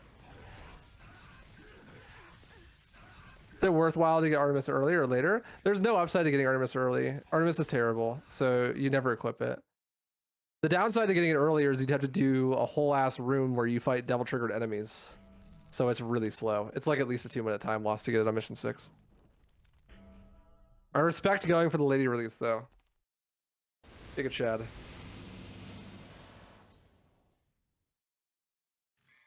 So it's a strat I haven't seen yet. It would have been cool. I respect it though still. Mission 17, we're gonna have a combat adjudicator on this mission. It's gonna be the Beowulf Triple S combat Oh, adjudicator. I remember this one. This one is my least favorite. It is so hard. I have lost many a world record pace run to this combat adjudicator, not being able to get the inputs out. Huge discovery for this. Charged hits actually count as different hits on the style meter as non-charged hits. So that makes it like infinitely easier once you know that. Wasn't it like Slickford or someone who brought that to our attention? Or your attention? I'm not sure. I think Astenium did it in the video that he showed. All I remember is there was that one cursed video that someone Yeah, put I on was- the Discord. That was Astenium, yeah. Oh, okay. Oh. Very nice. Super good. That shit is hard, bro. Hurt your hands. Oh wow, Mm, actual used air to it. hike for this. Yeah, this makes this nice. Ooh, also, you have to go get a blue orb fragment and do an extra combat encounter here. The other side of this door has a blue orb fragment behind it. So you gotta kill the enemies here so you can go get it. Another Vanguard fight. 2 Vanguards here, and I think and 4 Enigmas. No, only one and 4 Enigmas. Only one? Yep. Sad. So does doing secret missions, does that give you like a ranking bonus? No. So in DMC 1 you get a ranking bonus for doing secret missions, but in DMC 3 you just get punished for it. Oh. You don't get rewarded at all for it. Yeah, it's rough. I think it counts like towards the mission timer as well. Yeah, it does. Yeah, it counts towards the Yeah. mission timer, and any damage you take there also counts. And the only upside is that you'll collect more orbs and potentially get higher style. I don't know. Feels like an oversight, I guess. Oh, nice It is little I really didn't know about cool. that You all do cache there, missions. damn. That's cool. I didn't know that either. Yeah, we'll have to start getting that in any percent. Like, whoa, so many orbs. And 90%, yeah. Go fight this Vanguard and these Enigmas. Ooh. Oh, Oh no. Oh, that's rough.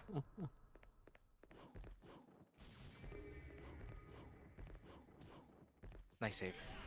Time for Jester 3. We're actually going to switch back to Agni and Rudra because while Beowulf is really good, Agni and Rudra is way better for jump canceling. Jester. You get that orb catch in mission 5? I did not know that. That's cool. That's an even more practical application.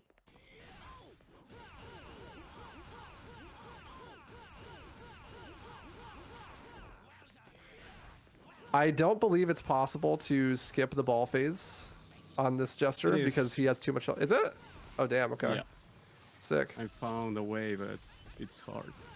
Is it random too? You have to get a good pattern. No, you had to set up the health bar of user. Ah, okay. Gotcha.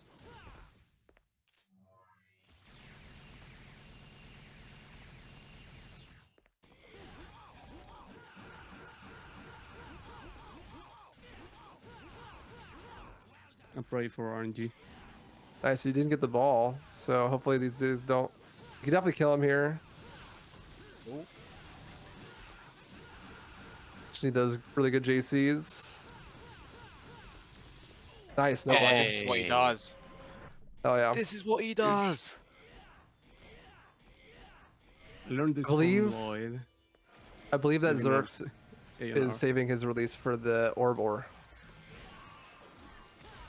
I believe.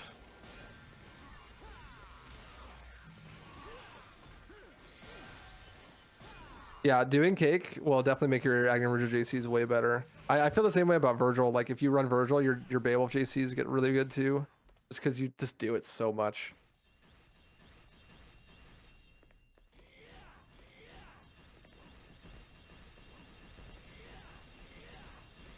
Oh yeah, he did, huh? I guess he just didn't use it.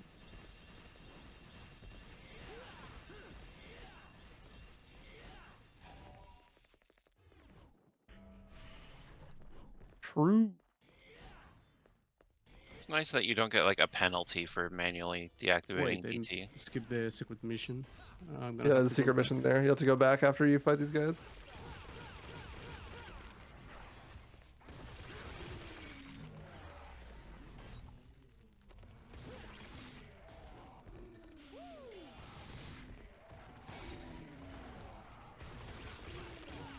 Don't forget to go back. Yeah, normally you'd have Beowulf for this combat encounter and also for the Doppelganger boss fight. But actually the Doppelganger boss fight is the same speed, if not even, it might even be faster, honestly, with Agni Rudra, because you can JC him super fast. It's a secret mission, literally just get to the end, but the spikes are on crack. Royal Guard is actually pretty useful here, because it's often too difficult to get to the next spot without getting hit. So being able to release the spikes is nice. If the opportunity arises where you need to. Trickster also a good backup here because you can just iframe dodge through the spikes.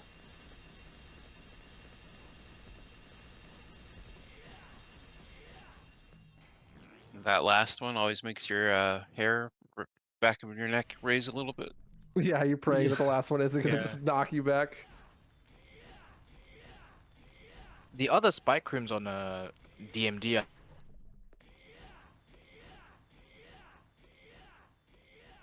I could be wrong. Yeah, like but like there's like one extra one in between each spike in the secret mission.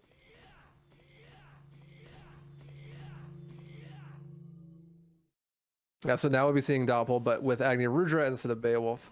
It's the same strategy, but the jump cancels are a bit harder. I do think it's higher DPS though.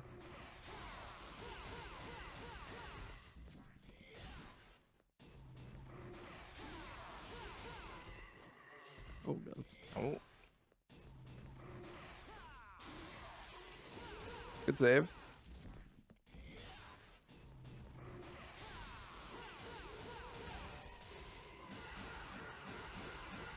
nice. That's Nice. right. Well done. So is that basically the same JC hitbox that Vergil has? Yeah, it's I would really guess. similar actually. Vergil and Jester and Doppel all have very similar sized hitboxes for the jump canceling. They feel very similar. So now mission 18. This is going to be the most different mission because it's the boss rush, and to get Cake completion, you need to beat all of the bosses.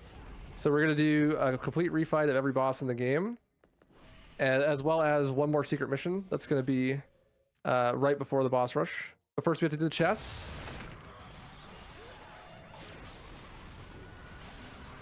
Which he didn't switch to Beowulf for. Interesting. I always would switch to Beowulf. Probably not faster to switch to Beowulf. I mean, he's probably gonna use Agni Ridger for the boss rush anyway, so Yeah, you will be using Agni Ridger for the boss rush, so it makes sense actually. I wonder if you could do that in any percent maybe. Probably be slower though. I don't know, because you already have Beowulf equipped. In this category, you have to do the menu, so makes sense. This is Secret Mission 12, last Secret Mission of the game. Platforming Secret Mission. You can hit a really sick cycle, even without Trickster here, if you do it right at the beginning. I love this strat, super cool. Oh no! Rip. Yeah, it's a leave and re-enter moment. Very difficult, but this Secret Mission can be done in like 8 seconds if you do everything perfectly. It's a little bit scary because you need DT to this DT glide here. So if you run out, then you're gonna have to do it a much slower way. You do have a backup for it though. Easy first yeah, try. you go farm DT on the Fallen. Nice job, dude. Sick. Very cool. That's all the secret missions completed. We're gonna get one more blue orb fragment that we get from beating all of the bosses in the boss rush. We're gonna do them in a very specific order because the bosses actually get more difficult the more bosses you fought. So Doppelganger, for instance, will take more hits to break open the lights the more bosses you fought before you fight Doppel. So like fighting Doppel first, he's the furthest away from the part where you spawn in at.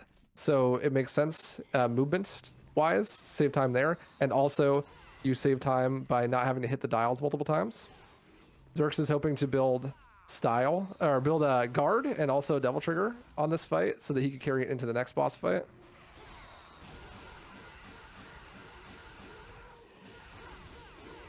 Nice. Is that true in DMD as well? I don't know. It's true on normal though. I totally forget the route here. I just know you do Doppel first. Doppel and then Garion. Yeah, Garion, because he built DT so that he can now do the Garion strat that he did on mission 12, but here. Let's see if we So get this the fight should ultra be- omega quick kill again. Yeah, that'd be crazy. Looks like no, but you get the exact same fight you get on 12 because you go into it with DT, or with the guard rather. Nice. This is what the fight is supposed to look like. Very, very solid. Perfect fight, good job. First time actually seeing the normal fight all day. Yeah, true. Very clean. Where to next, XirZs? I made a new route where you do the Demon Army now. So you Oh, can build some guard, or I don't know which one follows. So You don't remember? yeah, I made it yesterday. Now we're doing Demon Army, which is basically just mission 2, but with more enemies. There's gonna be a couple different vanguards here, as well as a lot of prides and some lusts and some sloths. This mission 2 can be like way more optimized than the original mission 2 because you have Devil Trigger Explosion and also more guard and Agni Ridra. You can get no wave despawns here, but you can kill enemies like as soon as they spawn. Can you get the mission 2 crash that you were talking about here?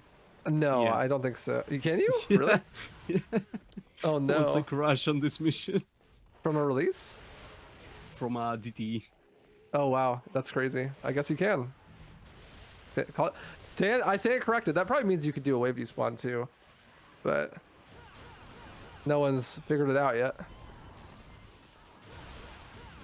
Also, we have level 3 royal guard now, which unlocks a back style, which is only going to be used completely on accident.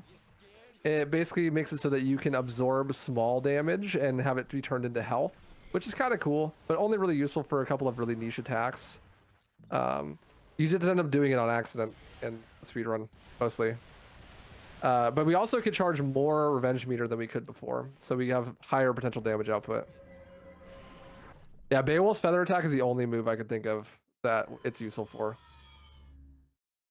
Oh, it was A&R. No. That's No, an attack you never want to see in the first place, right? Yeah, in the speedrun, you should never see that attack. Oh, okay, that makes sense. Oh, I missed silver release. You could have done like half their HP bar if you did a full level 3 release. That makes sense. The routing for Cake is a little bit contentious on the mission 18 because there's a lot of different ways that you could do things. Like having DT for one fight means that you don't have DT for another, or like having release lets you get a cycle that you can't get.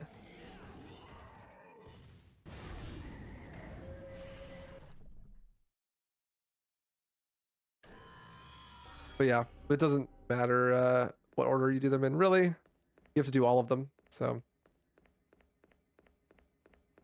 There are a few fights where you don't need any resources going in, so it doesn't matter when you do them. I'd say like Beowulf and Nevin are both like that. Same with Cerberus. You don't need anything going in.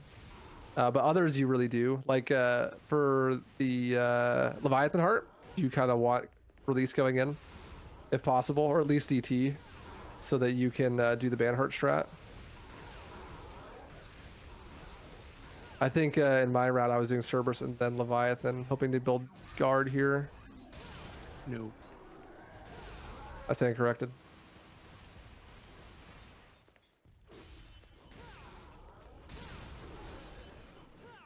Oh, nice block on the chomps.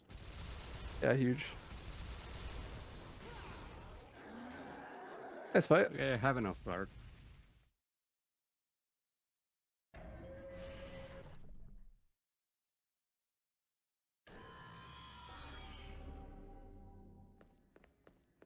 After you do the first one, it doesn't really matter which order when it comes to the movement, because you just get teleported back to the beginning every time. So it's nice to do the furthest one away at the beginning when you spawn close to it.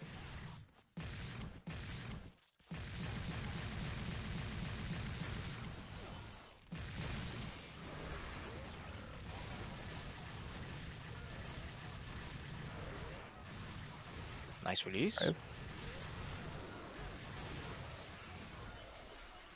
I hate when this Oh, happens. Oh, this what? sucks.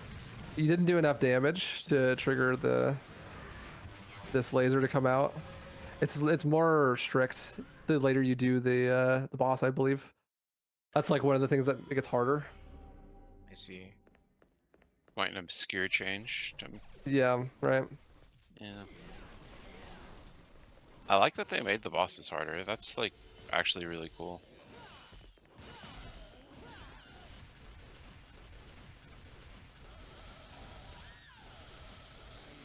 Big Nice. damage. Yeah, it did so much damage you like stunned her again and got some extra damage because of it.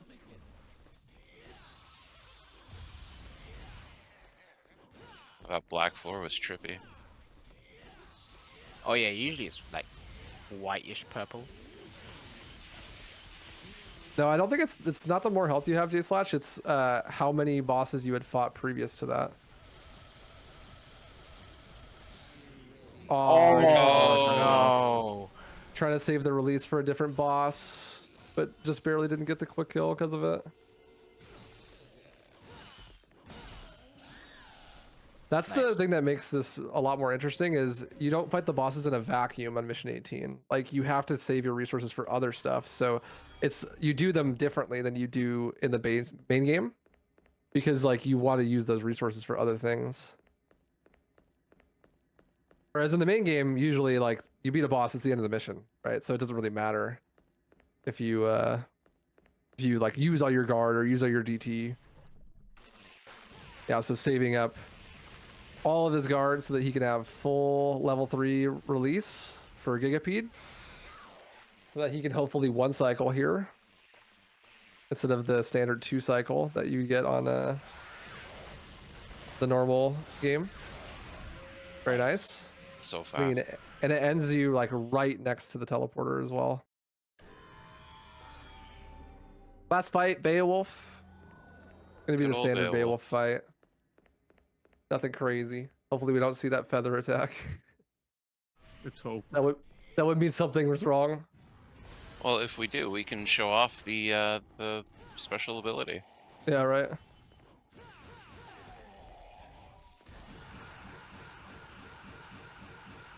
Ooh, great JCs. Oh, Hey, amazing. we got one today. Let's go. Let's go, XirZs. Nice release kill. Huge, huge, huge. There we go. All done. And that is all styles and items and weapons and secret missions collected. All that's left is to beat the game. 2 missions left. Now we just need a 100% category where we max all the styles and buy all skills. Good lord, no thank you. No. Please no. When I was crafting this category, I was thinking like, how possible is it? Because I was basing it off of DMC1's 100% category, right? And in that category, you have to S rank every mission, and also you have to buy all of the items in the shop. And I did the math, and like, even if you don't use any holy waters and you S rank every single mission, you're like 300,000 orbs away from being able to buy every ability and every item. So like, it's not even remotely close. So I figured there's like no point in trying to add some sort of restriction like that. Yeah. The as we said before, the inflation does go pretty hard in this game. It's like, Yeah, it's mostly the blue orbs. The blue orbs and also the like air hike for every weapon.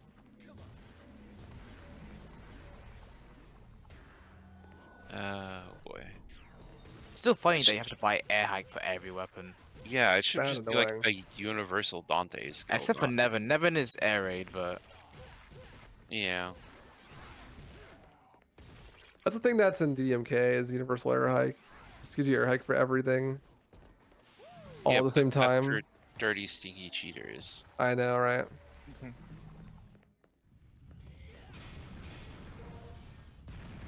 Really good fights. Pretty good clear.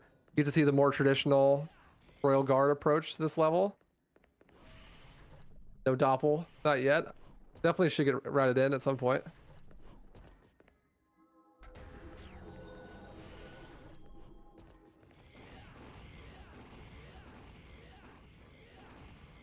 We'll see the more classic 4 holy water Arkham.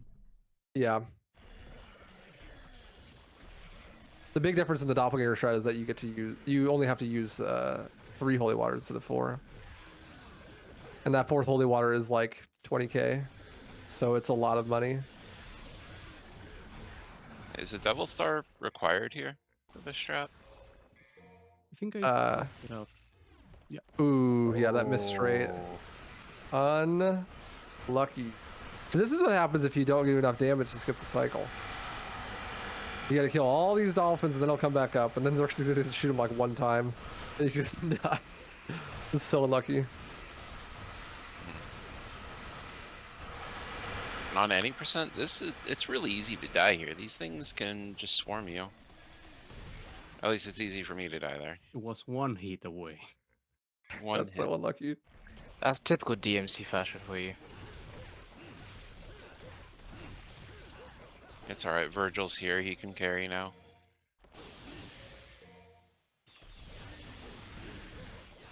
Moeter back doing the blue guy Nice. gaming. My god. 1 more mission, we're almost done. Time is coming up soon. This is gonna be a real solid run, it looks like here. You ready on that timer, Cosmic? The run ends on the final hit on Vergil. I don't know if you've like watched this game before, Cosmic. Just in case. I might have played it a couple of times. Once a year replay. It's at Yeah, least 20 times. That's true. Oh my god, that fucking aged me again, dude. Holy shit. We get the I thought phase he was skip gonna here. release that Judgment Cut. GG. GG's though. 133.08. That was Very good really time. nice. That's really good. Yeah, your PB Yeah. is a 131.38 in real time. So Yeah. only That was a minute and a solid. half. Told Very you good you for weren't no gonna reset. fuck it up, bro. Told you GG. you weren't. Had that shit on lock. Real Damn. nice run. GG's. Yeah, that was Good job, awesome. I'm happy XirZs. with this Cake run. is a fucking cool category. It's awesome. Yeah, it'd been a while since I saw this category, and I was very pleased to watch this in full again. So good shit, dude. If you have anything you want to say, XirZs, for sure, go for it. Just invite everyone to run this category. We need more runners, so this category is on main boards. I second this. Your runs don't have to be good. Just please submit them. Yeah, there you exactly. go. I don't think I even submitted my first run for this. No, you didn't, Oh, and the neither did classic. Slickford. Slickford did a cake run too. I'm looking at the board right now. It's just me, XirZs, Lloyd, Flen, and Simo. And Simo's time is 2.5 hours long because he just did one Ouch. run. Ouch. Yeah, I think that was my first run as well. It was like a 220 or something like that. Mostly because I spent like 20 minutes on the secret mission where you have to jump on stay in the air for 20 seconds. Yeah. It was 20 that'll seconds do to it. 20 minutes, bro. Just get them against the wall. It's so easy. Forehead. That's Yeah. the primitive strat I was doing. The Prima strategy guide. Prima Good strategy. God. All right. Well, You have an XirZs, thank announcement you. then? Yeah, thank you once again for doing this. That is the end of, well, not quite. That is the end of the runs for today in celebration of the 20th anniversary of DMC3. This game means a whole hell of a lot to me, and I think it means a whole hell of a lot to everybody here. So thank you so much, everybody, for tuning in. Thank you once again to Yang for putting the bug in my ear to do something for this. So it's been awesome.